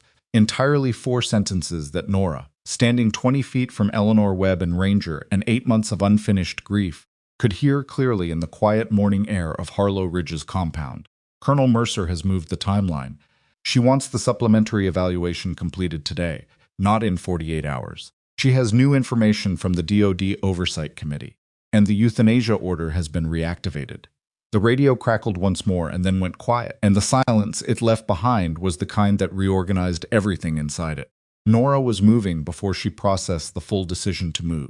20 feet across the compound yard, past Torres, who was still holding the radio with the expression of someone who had just delivered bad news and hadn't yet worked out what came next, to Moser, who who had heard it too and was already on her phone with the flat urgency of a person who understood exactly how many minutes they had and was not wasting any of them. Who gave Mercer new information? Nora said, I don't know yet. How long do we have? The evaluation team from Fort Calloway is already en route. They left 40 minutes ago. Moser looked at her phone, looked at Nora. An hour, maybe less. Behind them, Eleanor Webb was still standing at the kennel door with her hand on Ranger's head, and the world had shifted around that image without her knowing it yet. Nora turned back to Torres. What exactly did they say? Word for word. Torres replayed it with the precision of someone trained to retain information accurately under pressure. New information from the DoD Oversight Committee. That's all they said. New information. That's not a reason, Nora said. That's a description of a reason. Someone gave Mercer something specific. Something that changed her calculus fast enough to compress a 48-hour window till she checked her watch approximately 60 minutes. Moser was already dialing again. I'm calling Price. I'm going to talk to Mrs. Webb. She walked back across the yard. Eleanor had lowered herself into a crouch beside Ranger. She was a woman with bad knees. Nora could see it in the careful way she'd descended, and she was talking to him in a voice too low to carry. Ranger was still, his body oriented toward Eleanor, with the particular quality of recognition that Nora had seen him direct at her, but different in its flavor. Older. Heavier. Mrs. Webb, Nora said. Eleanor looked up. There's a complication. I need to explain it to you, and I need to do it fast. And I'm going to be direct because I don't think you want anything else. Eleanor studied her for a moment. Then she stood slowly with the careful mechanics of someone managing real pain and said, then be direct. Nora told her. All of it, the accelerated timeline, the reactivated order, the phrase new information from the DoD Oversight Committee, and what it almost certainly meant, which was that someone with standing had introduced a factor that gave Mercer a procedural basis for reversance in the stay she'd issued less than 24 hours ago. She told it without softening the edges, because Eleanor Webb had been given softened edges for 8 months, and it had not served her. Eleanor listened without interrupting. When Nora finished, she said, who would do that? Give them the new information. I don't know yet. Someone who doesn't want this to resolve. Eleanor looked at Ranger. Someone who needs the order to go through. That's what I'm trying to find out. Eleanor was quiet for a moment. Then she said, my son served with a man named Alcott, Captain Jerome Alcott. Marcus didn't like him. He didn't talk about work much, but he mentioned Alcott twice. Both times it wasn't complimentary. She said it without drama, as a factual offering, the way she'd probably said a lot of things since her son died carefully, because careful was the only way she knew to keep going. The name dropped into Nora's understanding, with the clarity of a piece fitting a shape she'd already mapped. Alcott, who had filed the original euthanasia order, who had characterized the Harlow Ridge incident as an attack, who had, Nora now recalled, been notably absent from the Fort Calloway evaluation, and had offered no comment through official channels, since Price had submitted his recommendation, which was not the behavior of a man who had accepted defeat. It was the behavior of a man who was finding another door. She went back to Moser. Price had picked up. She could hear his voice through the phone, not the words, but the rhythm, which was the rhythm of controlled anger and the tactical processing that lived just beneath it. Moser handed her the phone. It's Alcott, Nora said. A pause. Tell me why you think that. Mrs. Webb said her son mentioned him. Negatively. Twice, she kept it brief. He filed the original order. He framed the Harlow Ridge incident as an attack. He disappeared from the official record after your recommendation went up, which means he didn't stop, he rerouted. What does the DoD Oversight Committee have that Mercer would respond to this fast? Another pause, longer. A formal welfare concern. If someone with appropriate standing submitted a formal animal welfare concern arguing that the stay was causing ongoing psychological harm to the animal by prolonging an unresolvable attachment, that's a real thing? It exists in the protocol as a safeguard. It was designed to prevent animals from being kept alive past the point of reasonable quality of life. His voice had an edge now. It has never, in my experience, been used as a procedural mechanism to accelerate a euthanasia order around a competing evaluation. Until now. Until now, she could hear him processing. I need 30 minutes. You have less than 60 before the team arrives. Then I need 25. Don't let them start the evaluation without me on the phone. She handed the phone back to Moser and turned to face the compound. Torres was near the main building. Bachman had appeared from somewhere he'd been on the grounds all morning, she realized, present in the background the way he always was, quiet and watchful and more useful than he looked. Bachman, she said. He came over. You called Price originally, when I was in the hospital. You told him something you didn't put in any report. He looked at her steadily. That's right. Whatever you told him, is it documented anywhere? Formally? No. Would you document it now? In writing on the record in the next 20 minutes. Bachman was quiet for a moment. He was a man who thought before he spoke, which she had come to appreciate as relatively rare. What I told Price is an operational observation. It's my professional assessment of what I witnessed. It's not classified. It's just not something I was asked to report. I'm asking you now. He held her gaze. It would go against Alcott's characterization of the incident. I know, Alcott outranks me. I know that too. He thought about it for 4 seconds. Get me something to write on, he said. She found him paper and a pen from the main building's administrative desk, and he sat at the outdoor table in the compound yard and wrote. His handwriting was extremely neat, which she registered as the kind of detail that told you something about a person without telling you what to do with it. While he wrote, she went back to Eleanor. I need to ask you something, Nora said. Your legal standing, the family rights claim. You came here to contest the transfer. I came here to understand what was happening to Marcus's dog, Eleanor said. The distinction was precise, and she made it precisely. I hadn't decided yet what to do with the standing. If you use it to contest the euthanasia order, not the transfer, specifically the euthanasia, it buys time. It goes into a different review channel. Alcott's welfare claim can't run concurrent with a family rights contestation without triggering a full oversight review. Eleanor looked at her. You know the protocol. I've been reading for 11 days. What does a full oversight review mean? It means neither order can be executed while the review is pending. It means Mercer can't sign anything today. Nora held her gaze. It means Ranger is alive tomorrow. Eleanor was quiet. Behind her, Ranger had settled onto the ground near the kennel door, watching them both with the patient attention of an animal that understood it was being discussed without understanding the specific terms. And if I do that, Eleanor said, I'm using my son's death as a procedural mechanism. Nora didn't flinch from this. Yes, you are. I won't tell you that's easy or clean. It isn't, but it works. If Price can get the right documentation in front of the right person in the next 20 minutes, yes. It has a strong chance of working. Eleanor looked at Ranger. She looked at him for a long time, long enough that Nora stopped trying to read the outcome from her face and simply waited. Marcus would have done it himself, Eleanor said finally. He would have used every mechanism available. He was like that. She said it with something that wasn't quite a smile, but carried the same warmth. Stubborn, strategic, absolutely certain he was right. She looked at Nora. Where do I sign? The next 40 minutes were the most functionally complicated 40 minutes Nora had spent since the 7 hours she'd been unconscious in an operating room. Price on the phone, directing Moser through the specific language of the family rights contestation form, which needed to cite the correct subsection of the DoD Working Animal Legacy Program to trigger the review flag automatically, rather than entering a standard processing queue. Bachman's handwritten statement, which Torres photographed and transmitted to Price's staff to be formatted and filed. Eleanor at the table with a pen, reading everything she signed with the thoroughness of a woman who had learned that the documents people asked you to sign quickly were precisely the ones that required the most careful reading. The Fort Calloway evaluation team arrived at 53 minutes. 3 people in a government vehicle, one of them a woman Nora didn't recognize, and 2 she did staff from the Behavioral Assessment Unit who had been present at the Fort Calloway session. They came through the compound gate with the particular energy of people executing a directive they'd been given without being given the context for it. Moser met them at the gate. The evaluation has been staged, she said. The woman Nora didn't recognize she would turn out to be a DoD liaison named Harrigan, mid-40s. The practiced neutrality of someone who processed disputes between institutions for a living said, on whose authority? A family rights contestation has been filed under Section 7.4 of the Working Animal Legacy Program. The filing was received by the Oversight Committee 11 minutes ago.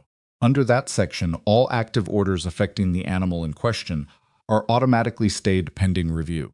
Harrigan looked at her.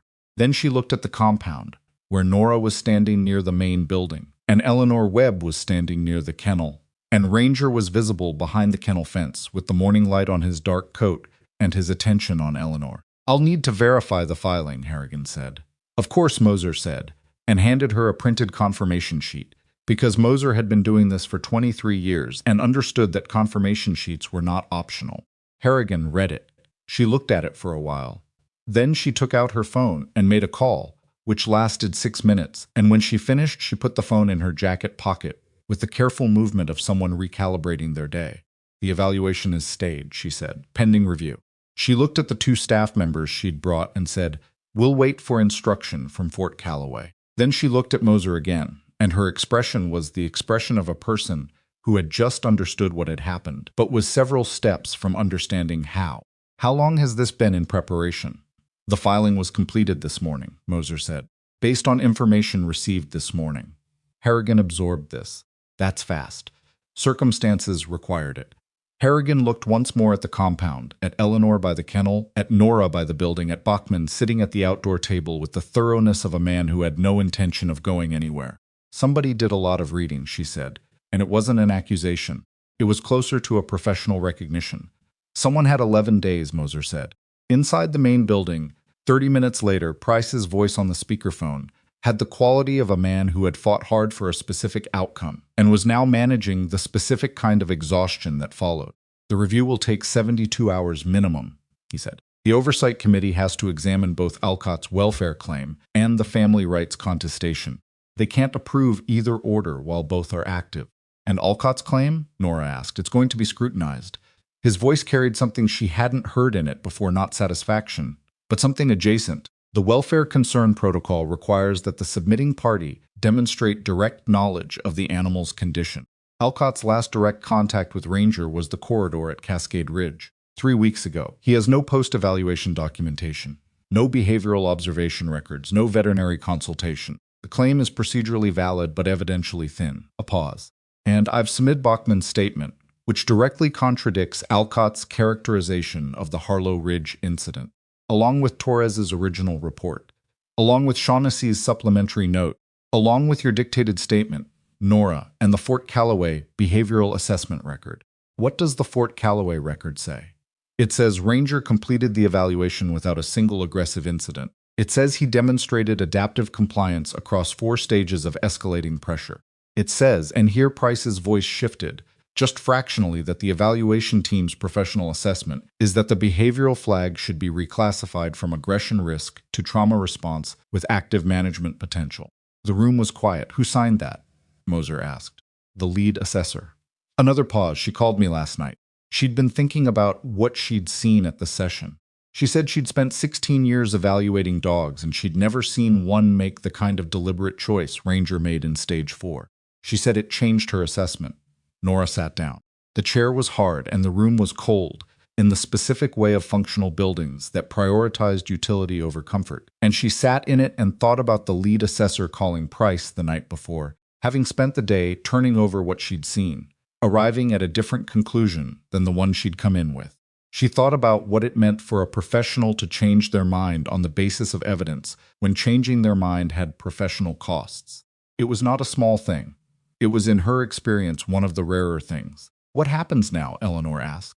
She was sitting across the table with a cup of coffee that had gone cold, because she'd been present for all of this and had been quiet for most of it, which Nora had come to understand was Eleanor's natural mode present, listening, processing, and then occasionally saying something that reoriented the entire room.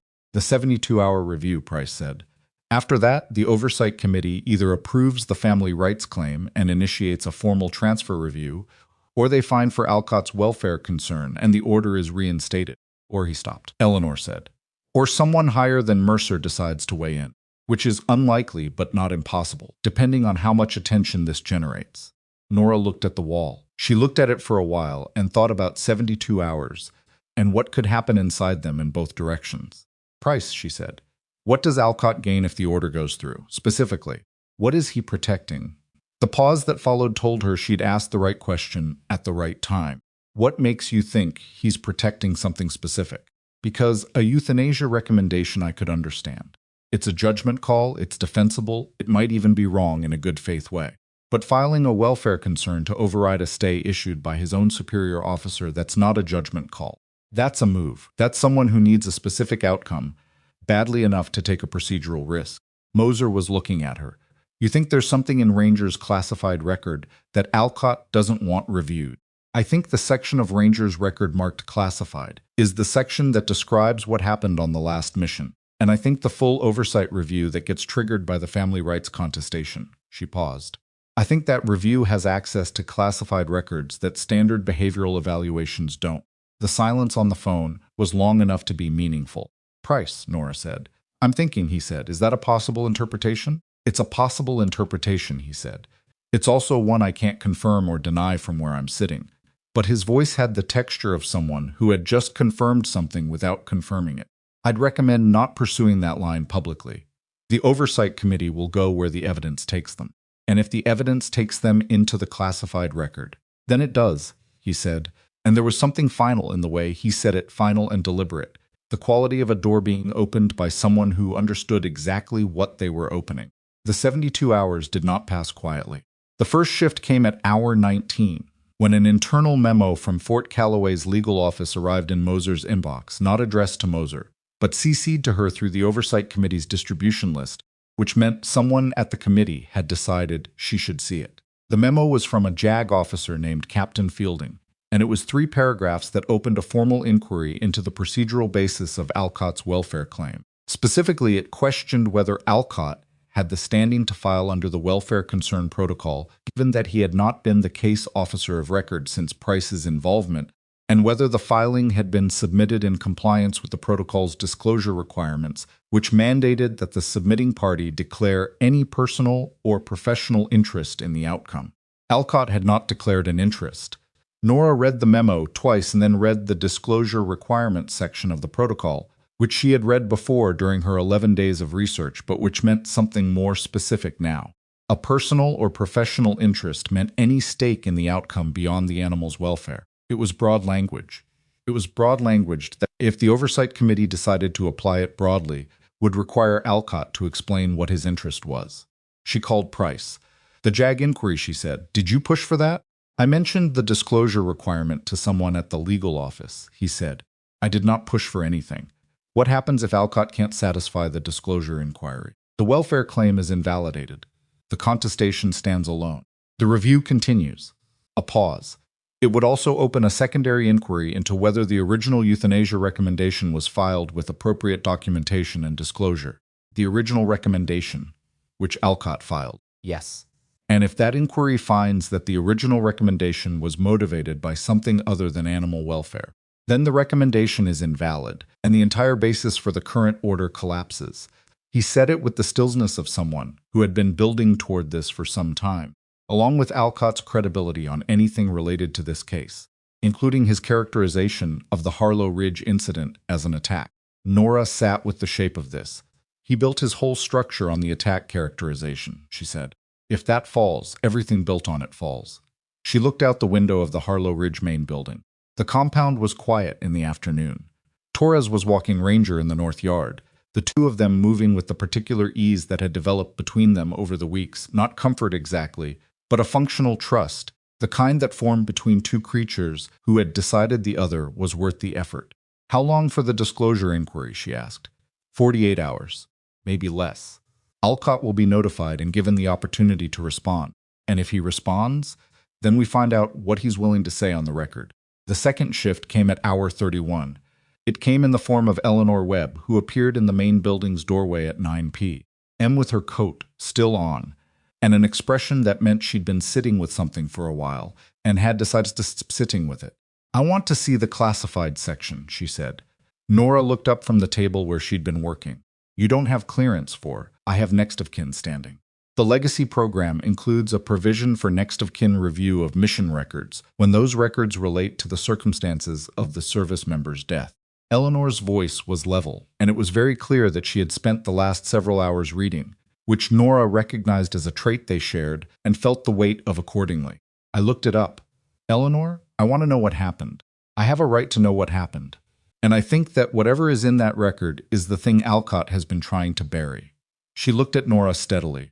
I'm not asking for your permission. I'm telling you what I'm going to do. I'm telling you in case it's useful to the review. Nora thought about this. If you request access under the next of kin provision, it triggers a disclosure to the family that has to be formally processed. I know. That formal processing goes through the Oversight Committee's review channel. They'd see the request. They'd see what's in the record when they process the disclosure. Eleanor looked at her. Yes, she said. I imagine they would. There were moments, Nora had learned, when the most useful thing was to recognize that you were not the primary agent of a situation and to get out of the way of the person who was. I'll give you Moser's contact for the oversight committee, she said. She can walk you through the submission. Eleanor nodded once and sat down. The classified record, as it turned out, had not stayed classified. This was the third shift, and it arrived not from the oversight committee, or from Price, or from any of the official channels that had been carrying the weight of this situation for days. It arrived at hour 47 from a source. None of them had anticipated a veterans advocacy journalist named Damien Okafor, who had been covering the DoD Working Animal Program for 3 years and who had, through a combination of FOIA requests and source relationships that he declined to specify, obtained a partially declassified version of K-97's mission record. He called Moser's cell at 7 a.m. and said, "I'm publishing tomorrow. I wanted to give you the chance to comment." Moser called Nora immediately. "How much does he have?" Nora asked. "Enough. The mission, the circumstances of Webb's death, the extraction order." And Moser's voice was careful. "Alcott's role in the mission." What was Alcott's role? He was the commanding officer who designed the mission. He was responsible for the intelligence assessment that cleared the approach route. She paused. The route that was compromised. The shape of it completed itself. Alcott got Webb killed, Nora said. The mission design was flawed. The intelligence assessment was Alcott's responsibility. Webb died because the route Alcott cleared was not clear. Moser let this sit for a moment. The classified record includes a post-mission review that found the assessment was conducted without adequate source verification. Alcott was reprimanded internally. It never became public, and Ranger was the only witness. Ranger was the only surviving unit member who was present.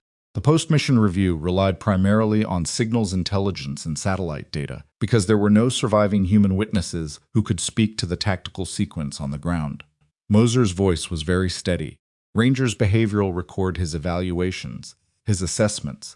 Any formal review of his state would have created a documentation connecting him to the mission. Documentation that could have been subpoenaed in an inquiry. So Alcott needed him gone, Nora said. I think so. Yes. She sat with this for a long time. She sat with the understanding that Ranger had spent 8 months being characterized as broken and dangerous by the man responsible for the situation that had broken him, and that the euthanasia order had never been about animal welfare, and had always been about the elimination of the most inconvenient possible living record of a decision that had cost a 27-year-old his life. She sat with this until she could hold it steadily, and then she said, "What does Okafor need from us?" A statement. On the record. Give him Bachman's written account. Give him Torres's incident report. Give him my dictated statement from the hospital. She thought for a moment. And ask him if he wants to speak to Eleanor Webb. Okafor's piece published at 6 a.m. the following day, not tomorrow, as he'd said, but he'd accelerated the timeline for reasons he didn't explain and didn't need to. It ran in a National Veterans Affairs publication, with a circulation that the DoD Oversight Committee read. The headline was measured and the reporting was meticulous, and it named Alcott by name and rank and position, and connected his welfare claim to his role in the mission that had killed Marcus Webb. By 9 a.m., the Oversight Committee had suspended Alcott's welfare claim, pending the JAG disclosure inquiry. By 11 a.m., Price called with a voice that was different from any version she'd heard from him, before not controlled, not managed, but something approaching the unguarded. "Mercer called me," he said. "She read the piece at 6:30 this morning.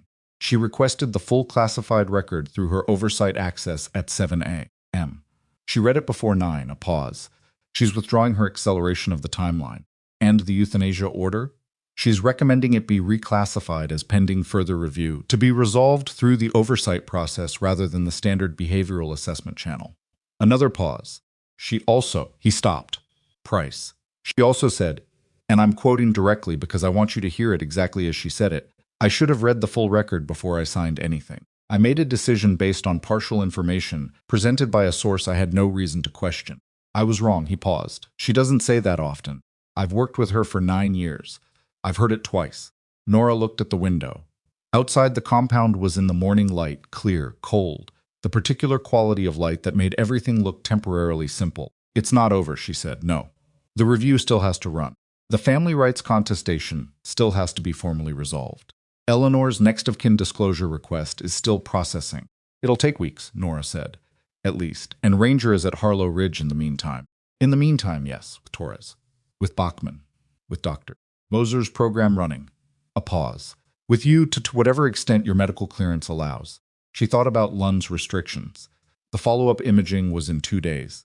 She acknowledged privately, managing her own symptoms with somewhat less transparency than she'd advised patients to apply to theirs. The headaches were there, lower now, different in character since the surgery, and she had been watching them the way she watched all patterns, with attention and without panic. "I'll be there," she said. Good. She was about to say goodbye when Price said one more thing. The JAG inquiry into Alcott's disclosure compliance. It widened overnight, she stilled. Widened how? 2 other officers came forward this morning. They worked under Alcott on a previous deployment. They submitted voluntary statements to the JAG office regarding his conduct during that mission's post-review process. His voice was careful in the way of someone treading deliberately. The statements describe a pattern. Alcott has done this before, used administrative mechanisms to suppress documentation related to missions where his command decisions were responsible for casualties. The room was very quiet. "How many times?" she asked. The statements referenced 2 previous incidents. Both involved classified records. Both involved personnel or resources connected to those missions being administratively managed in ways that prevented formal inquiry. He paused. In one case, the administrative management was an early discharge. In the other. Price said it with the flatness of someone stating a fact that had not yet been made to face what it was. In the other, a military working dog from the unit was euthanized within 30 days of the mission's post-review. Behavioral flag. No behavioral assessment on record. Nora put the phone down on the table without ending the call and looked at the wall for a long moment. She picked it back up. "Price, that dog's record. Are they accessible?" "The JAG inquiry has subpoena authority." He said it simply. "They're already requested." She went to the window. Ranger was in the north yard with Torres, the 2 of them near the fence line. Torres crouched and Ranger sitting beside him with the particular settled quality of an animal who had been given, in the last several weeks, small and repeated reasons to believe that the world could sometimes be managed. She looked at them, and she looked at the morning, and she thought about what it meant that Alcott had done this before, had built systems of erasure around his mistakes, and let other living things bear the cost of those systems, and that it had worked twice because nobody had read deeply enough or cared enough or been inconvenient enough to push through to the full record. She thought about a 27-year-old following a cleared route that wasn't clear. She thought about the dog who had come back. She thought about her 11 days of reading, and Eleanor Webb's careful signature, and Bachman's neat handwriting, and Torres's unadorned incident report, which had said simply, he was guarding her, and which had started the chain that had led to this morning. She was still looking out the window when Moser appeared in the doorway. "The Oversight Committee just sent a formal notice," Moser said. "The review has been elevated to a full investigation. It's no longer just the family rights contestation and the welfare claim. It's Alcott's entire conduct record related to the mission, and all subsequent administrative actions connected to K-97. Nora turned. "It means the euthanasia order is suspended indefinitely," Moser said, "until the investigation concludes." Nora breathed. "It also means," Moser continued, her voice shifting, "that someone at the committee needed to sign the investigation notice, to authorize the suspension." She held out her phone, showing Nora the document on the screen. At the bottom, where the authorizing signature would appear, was a name Nora had not expected, Colonel Patricia Mercer, with a handwritten addition not typed, not formatted, just written in the margin in the unguarded script of someone making a personal notation on an official document. The notation said, "This should have been done 8 months ago." Nora handed the phone back. She looked at the compound, at Ranger and Torres near the fence, at the morning continuing its ordinary business around the extraordinary weight of what had just shifted. She thought, it's not finished. The investigation, the formal adoption process, the legal resolution of Eleanor's contestation, the full accounting of what Alcott had done and what it had cost, none of that was finished. But the order was suspended, and Ranger was in the yard, and the woman who had signed his death warrant 8 months ago had just written in her own hand what should have been done differently, which was not the end of the story, but was, unmistakably, and with the particular gravity of institutional acknowledgement, the beginning of the end of one version of it, which was when Nora's phone rang. Not Price, not Moser's contacts at the committee. The number was local Millhaven area code, and it was a number she didn't have saved, and when she answered it, the voice on the other end was not any voice she'd heard before in this story. "Ms. Voss," the voice said. "My name is Major Linda Forsyth. JAG Corps, I've been assigned to the Alcott investigation. A pause, brief, and waited. I need you to come to Fort Calloway today. There's something in the classified record that the Oversight Committee needs you to review. What is it? Nora said. It's a communications log from the night of the mission, Forsyth said. The night Webb was killed. Another pause. There are entries from the final 6 hours that have not been previously reviewed by any external party. The committee believes you may be able to help contextualize them, given your medical background and your documented interaction with K-97. I'm a floor nurse. I'm not a military analyst. I know what you are, Forsyth said. The entries are medical in nature. Physiological observations logged in the field. Someone recorded detailed notes about the unit's condition in the hours before the mission went wrong. Nora was very still. Who logged them? She said. The pause before Forsyth answered was the length of something significant being placed carefully into the open air. The log is attributed to the handler, Forsyth said. Webb. He was logging Ranger's behavior in the 6 hours before the mission. What the dog was doing, what he was responding to, what he was a brief stop alerting to. Nora's hand tightened on the phone. Ranger was alerting, she said slowly, before the mission, to the compromised route. We believe so. We need someone who understands alert behavior and physiological detection to review the log and confirm whether the entries are consistent with a working dog, responding to a genuine threat signal. Forsyth's voice was measured, but beneath the measure was something urgent.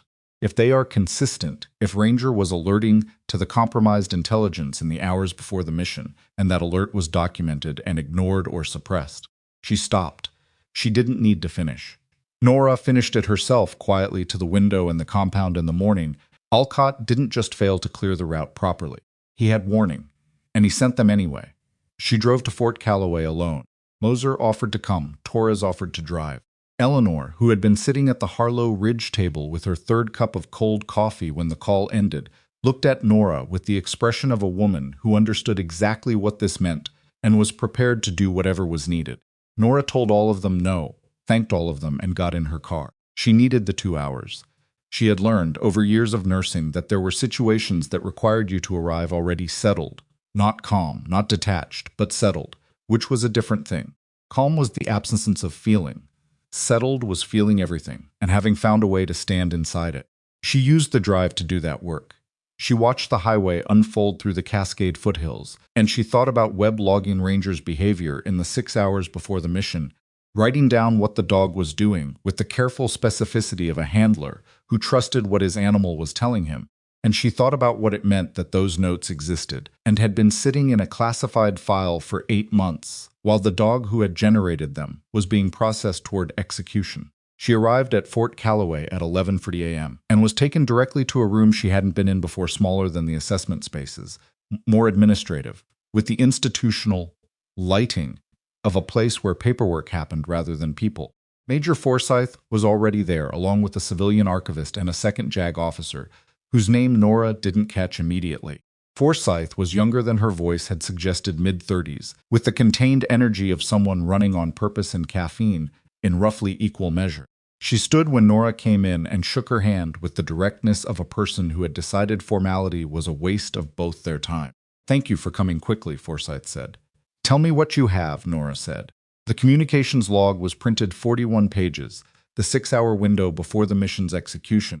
A combination of tactical communications and handler field notes in the particular shorthand of someone writing for their own reference rather than for any audience. Webb's entries were marked in blue. There were 47 of them. Nora read them standing at the table because sitting felt wrong. Webb had noticed Ranger's behavior changing at hour 1. The entries in that first hour were brief notation of elevated alertness, notation of directional orientation, a single line that read, "He keeps going back to the north approach, not settling." By hour 2, the entries were longer and more specific. Ranger was refusing to settle in his rest position, which Webb noted was unusual before a mission the dog had, in 4 years of deployment, always rested before operational execution. By hour 3, Webb had written, "Sustained alert to north approach corridor." Not threat response, something subtler. Like he's reading something in the air that I can't get to. Logging for debrief. He had planned to debrief it. He had intended to bring the log to the post-mission review. He had trusted that there would be a post-mission review that he would attend. Nora read all 47 entries without stopping. When she finished, she set the last page down on the table and stood there for a moment. He was alerting to the compromised route, she said, hours before the mission launched. This is consistent with a working dog detecting a threat signal through olfactory or environmental cues that weren't visible to the human team. She touched the edge of the log. Webb documented it. He was going to bring it to debrief. He trusted the documentation process. Were these observations shared with the commanding officer before the mission launched? Forsyth asked. She already knew the answer. She was building the record. You'd need to show me any communication logs between Webb and Alcott in that 6-hour window. The archivist produced a second document. 4 communications from Webb to Alcott in the 6 hours. The 4th was flagged. It was a direct message logged at 2 hours and 14 minutes before mission execution. Atlas alert to north approach. Sustained. Recommend holding for secondary assessment of route. The word Atlas Nora registered had been Webb's operational call sign for Ranger. Alcott's response was logged 40 seconds later. It was 7 words, noted. Intelligence is confirmed. Proceed as scheduled. Nora looked at those 7 words for a long time. He knew, she said. It wasn't a question. He received the notification, Forsyth said carefully. What he understood from it, and what weight he assigned to it, will be part of the investigation's findings. He received it, and he sent them anyway. She said it without heat, because heat was not what the moment required. What it required was precision, and she was capable of precision. Marcus Webb logged 47 entries. He sent Alcott a direct message recommending a hold. Alcott dismissed it in 40 seconds. And then Webb was killed on the route that his dog had spent 6 hours alerting to. Forsyth was quiet. Ranger came back, Nora said. And Alcott knew that the handler's field log, if it was ever formally reviewed, would show exactly what he'd ignored. She looked at Forsyth. Every administrative action Alcott took against Ranger after the mission, the behavioral flags, the euthanasia recommendation, the welfare claim wasn't about the dog. It was about this. She touched the log. These 41 pages. Forsyth looked at her steadily. The investigation will determine the formal findings. I know. I'm not asking you to determine them now. I'm telling you what the evidence shows, because you asked me to help you read it. She stepped back from the table. It shows that a dog tried to save a man's life for 6 hours, and the man who had the authority to listen chose not to, and then spent 8 months trying to erase the record of that choice. The room was very quiet. Forsyth made a note. And she said, Miss Voss, the Oversight Committee is going to need a formal statement from you regarding the behavioral evidence. Not just the Harlow Ridge incident, a comprehensive account of what you've observed about Ranger's detection behavior from the first encounter at Cascade Ridge forward. I'll write it today. It may be entered into evidence in the Alcott investigation. Good, Nora said. She wrote for 4 hours in a room Fort Calloway provided, on a laptop the archivist set up, and she wrote with the same methodical care she'd brought to every patient note she'd ever filed, specific, dated, sourced, free of interpretation beyond what the evidence directly supported. When she was finished, it was 31 pages. She submitted it through Forsyth's office and drove back to Millhaven in the dark. The investigation findings took 6 weeks. In those 6 weeks, Nora returned to Cascade Ridge. Diane Keller received her with the particular awkwardness of someone who had read the news and was recalibrating their internal model of a person they had consistently underestimated. The recalibration was visible and somewhat uncomfortable to watch. Nora let it be uncomfortable. She went back to her patients, her chart, her 547A, M arrivals, and the ongoing business of being competent in a way that required no external validation to sustain itself. She drove to Harlow Ridge twice a week. She sat in the yard with Ranger for as long as her schedule allowed, and she did not frame it as therapy or recovery or anything with a clinical name. She just sat with him, and he sat with her. And they were both, she thought, learning that the absence of emergency was not the same as the absence of meaning. His nightmares, and they were nightmares, the violent, twitching sleep of an animal processing, something its waking mind couldn't resolve, did not stop. She had not expected them to stop. She had expected them to become navigable, and they did slowly, in the way that difficult things became navigable when you stopped waiting for them to disappear. He had developed in those 6 weeks a specific behavior that Moser documented and that Torres mentioned 3 separate times because he found it striking. Approximately 40 minutes before Nora's arrivals, Ranger would orient himself toward the gate, not pacing, not vocalizing, just facing it, with the particular stillness of an animal that had made a decision about what it was waiting for. Torres called it the thing where he faces the door. Moser called it pre-arrival orientation. Nora called it nothing, because she didn't need to name it to understand it. Alcott's investigation findings were released on a Thursday morning. Nora read them at her kitchen table before her shift. They were long and precise and written in the language of formal military investigation, which meant they were as close to bloodless as language could get, while still containing the blood of what they described. The findings were that Alcott had received direct notification of Ranger's sustained alert behavior before the mission, that he had dismissed this notification without requesting secondary assessment, that his post-mission conduct included deliberate administrative actions designed to prevent formal review of the handler's field log, that these actions constituted a pattern, supported by the voluntary statements of 2 additional officers, of using administrative mechanisms to suppress documentation of command decisions resulting in casualties. He was formally relieved of his commission. There was no press conference. There was no public ceremony of accountability.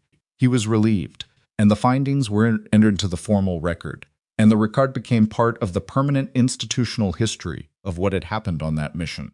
It was not dramatic. It was the paperwork version of justice, which was slower and less satisfying and more durable than any other kind. The euthanasia order was formally vacated the same day. Price called her that afternoon. His voice had the quality of a man who had been doing something difficult for a long time and had arrived, not at relief exactly, but at the particular stillness of completed work. "It's done," he said. "I know. I read it. The adoption processing will take another 3 to 4 weeks. Eleanor's contestation has to be formally resolved first." "Eleanor withdrew it yesterday," Nora said. "She called me. She said Marcus would have wanted Ranger to go home, with someone who would actually be there." A pause. "She withdrew it in your favor?" "She withdrew it entirely. She said the standing was Marcus's, not hers, and she'd used it for what it needed to do." Nora looked out her kitchen window. "She's going to visit regularly. She made that clear." "That's good," Price said, and she could hear that he meant it. "What happens to you?" she asked. "After all of this, I retire in February." He stopped. "This was the last case I wanted to get right." She thought about what to say. She settled on, "You got it right." "We got it right," he said. "There's a difference." The adoption processing took 26 days. On the morning of the 27th day, Nora drove to Harlow Ridge for the last time in an official capacity. The paperwork was on Moser's desk, signed by Price, co-signed by Colonel Mercer's office, formally transferring K-97 Ranger from military custody to civilian care under Nora Voss. Moser handed her the folder. They stood in the main building in the morning light, and neither of them said anything for a moment, because there was a lot that could be said, and they had both learned when saying things added to a situation, and when it was simply noise. "He's going to be difficult," Moser said finally. "I know. The nightmares won't stop entirely. The loud noise response may never fully resolve. He'll need Moser." Nora looked at her. "I know." Moser looked back. Then she said, "I've been doing this for 23 years. I've had 3 cases that I thought were going to go differently than the protocol allowed. This is the first one that did." "That's because of you," Nora said. "The 30 days at Harlow Ridge. If you hadn't pushed for them, you would have found another way." Moser said it with the flatness of a professional opinion. "People like you always do. It's inconvenient for everyone else, and it tends to be the right call." She handed over the folder. "Take your dog home." Torres was in the yard with Ranger when she came out. He was crouching beside him, the way he'd started doing, in the last few weeks, not handling, just present, the easy proximity of 2 creatures that had found a workable arrangement with each other. He looked up when she came through the door. "He's been facing the gate since 7 a.m., Torres said. "I know." Torres stood. He looked at Ranger, and then he looked at Nora, and his expression was the expression of someone who was 23 years old and had spent weeks being afraid of something, and had come out the other side of the fear with something he hadn't gone in with. "He's a good dog," Torres said. "I know he didn't always seem like it, but he's a good dog. He's always been a good dog," Nora said. "That was never the question." She walked to Ranger. He came to her without hesitation, not the frantic energy of an anxious animal, but something steadier, the movement of a creature that had decided this was where it was going and was moving accordingly. He stood beside her, and she put her hand on the top of his head, and he leaned into it fractionally, and that small weight against her palm was the realest thing she had felt in weeks. She drove home with him in the back seat. He was not calm. He was alert, reading every new thing the windows offered, processing the landscape with the systematic attention that would never entirely leave him. He made a sound twice that wasn't distress, but was adjacent to it, the sound of an animal managing stimulation at the edge of its capacity. She talked to him, low and steady. Not because she thought it helped in any technical sense, but because silence felt wrong, and what she said mattered less than the fact of her voice. She said, "The route's going to feel strange for a while. That's okay." She said, "You don't have to figure it out today." She said, "We've got time." The house was small. It was the house she'd lived in for 3 years alone, and it was not arranged for a dog. And she spent the first afternoon making the practical adjustments. That practical adjustments required a bed she'd bought the week before, food and water in the kitchen, a slow introduction to each room that Moser had advised, and that Ranger navigated with the methodical seriousness he brought to every new environment. He chose the corner of the living room near the window. That was his place. He established it within the first 2 hours and returned to it consistently, which Nora took as a positive indicator of a creature beginning to build a mental map of a space as safe. The first night was hard. She had known it would be. The nightmares came at 2 a.m. The violent twitching, the sounds he made, the full-body distress of an animal running through something in its sleep that had no resolution available to it. She got out of bed and sat on the floor beside him, not touching, just there, and she waited. And after 4 minutes, he surfaced from it and looked at her with the disoriented expression of a creature not entirely sure which reality it had woken into. "Here," she said. "You're here." He looked at her for a long moment. Then he put his head down and his breathing slowed. She sat on the floor until it had slowed completely. Then she went back to bed and lay there in the dark and thought about all of it: the corridor at Cascade Ridge, the yard at Harlow Ridge, the 7-hour surgery, the 11 days of reading, the 41 pages of Webb's field log, Alcott's 7 words, Eleanor's careful signature, Mercer's handwritten notation in the margin of an official document. She thought about what it had taken to get here. Not the dramatic version, not the way a story sometimes made things look. The clear arc and the clean lesson and the moment of undeniable recognition. The actual version, which was messier and slower, and had required, at every stage, someone being willing to stay in the room when leaving would have been easier. She thought about the nurses she'd known who had burned out, not because the work was too hard, but because they had stopped believing the work mattered. She thought about the specific corrosion of being consistently underestimated the way it wore, not at your confidence, but at your willingness to keep spending energy on things that weren't recognized. She thought about how close she had come, in her 4 years at Cascade Ridge, to managing that corrosion by simply doing less. She thought about what would have happened if she had. She thought a dog would be dead. A man's sacrifice would be buried in a classified file. A woman would have spent the rest of her life not knowing what her son's last 6 hours had looked like. And she would be filing medication logs at 5:47 a.m. and calling it enough. It was not a comfortable thought. It was an honest one.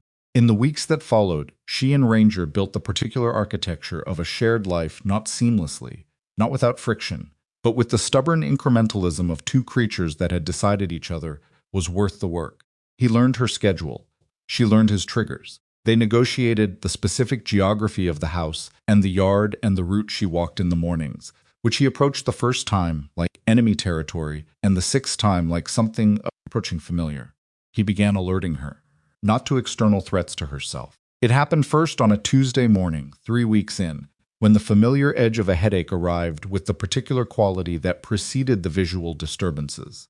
Before she had reached for her medication, Ranger was at her side, pressing his shoulder against her leg with the focused insistence of an animal communicating something it had no other way to say. She sat down. She took her medication. The disturbance passed without escalating. She called Lund. "Describe what he does," Lund said. She described it. Lund was quiet for a moment. "The post-surgical follow-up has been clear. Your pressures are stable, but if he's reliably alerting to your neurological changes before you're aware of them." "He is," Nora said, consistently. "That's worth documenting." "I know." She thought about Webb's 47 entries. "I'll start a log." She did not try to formalize it beyond that.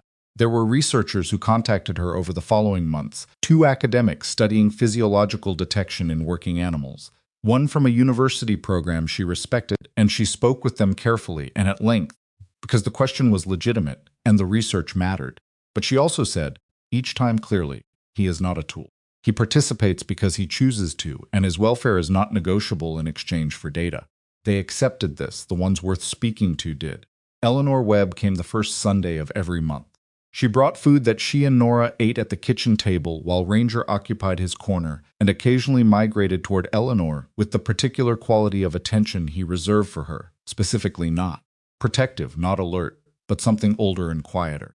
Recognition, the acknowledgement of a connection that existed prior to either of them.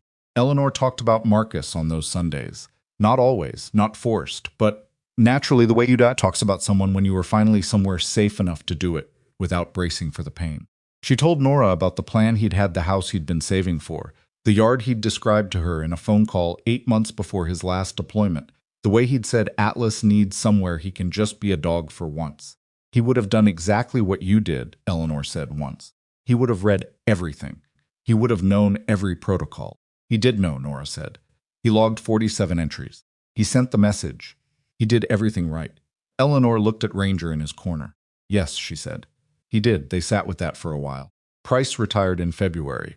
He sent her a brief email the day he left the service, not sentimental, because that wasn't who he was, but direct in the way he'd always been direct. It said 23 years. This was the last case. I'm glad it ended the way it did. Take care of that dog. He earned whatever comes next, she wrote back. So did you. What she had not expected, and what surprised her in the way that only the things you cannot predict can surprise you, was what it felt like to simply live with him. Not to manage him, not to advocate for him, not to fight for him, just to exist in the same space over ordinary time. He was not easy. He was never going to be easy. The nightmares continued, less frequent but not gone. The loud noise response remained significant enough that she planned her environment around it, with the practical accommodation you gave any real limitation. He was opinionated about strangers and patient with Eleanor, and occasionally, without apparent reason, placed himself directly in the middle of whatever room she was in, and looked at her as though conducting an assessment. She let him assess. She had come to understand, over the months, what it meant to be seen by a creature that had no mechanism for pretending, no social performance, no management of impressions, no way to be anything other than exactly what it was. He saw her the same way every time. Not the nurse, not the patient, not the inconvenient person who kept being right when it would have been easier if she weren't. Just her, whatever that was. It turned out to be enough to build a life around. On a Thursday evening in October, almost a year after the morning, she'd first rounded a corner in Cascade Ridge's east wing and found herself looking at an 80-pound animal that the institution had decided was broken. She sat on the back step of her house in the early dark, and Ranger sat beside her. The air was cold and clean, and the mountains to the east were dark shapes against a darker sky, and she could hear the ordinary sounds of the neighborhood settling into night. She thought about what she would say to herself if she could say anything to the version of herself that had stood in that corridor and looked at the dog and seen something that nobody else in the room had bothered to see. She thought about it for a while. She thought she would say, "It doesn't matter that nobody believed you. What matters is that you kept looking anyway." She thought she would say, "The people who needed you to be less than you were, they were wrong, and they always were, and you didn't need them to admit it to know it." She thought she would say, "The things that survive what they're not supposed to survive don't do it because they're special. They do it because they refused, every day, in every available way, to stop." Ranger put his head on her knee. She looked down at him. He looked back at her with the steadiness of a creature that had carried the weight of an unanswerable grief for a long time, and had found, on the other side of it, something worth staying for. She put her hand on the back of his neck where the fur was thickest, and she felt the warmth of him, and she said quietly, to the dark and the mountains and the ordinary evening unfolding around them, "You don't owe anyone anything anymore." He exhaled. A long, slow release, the kind that went all the way down, and he stayed.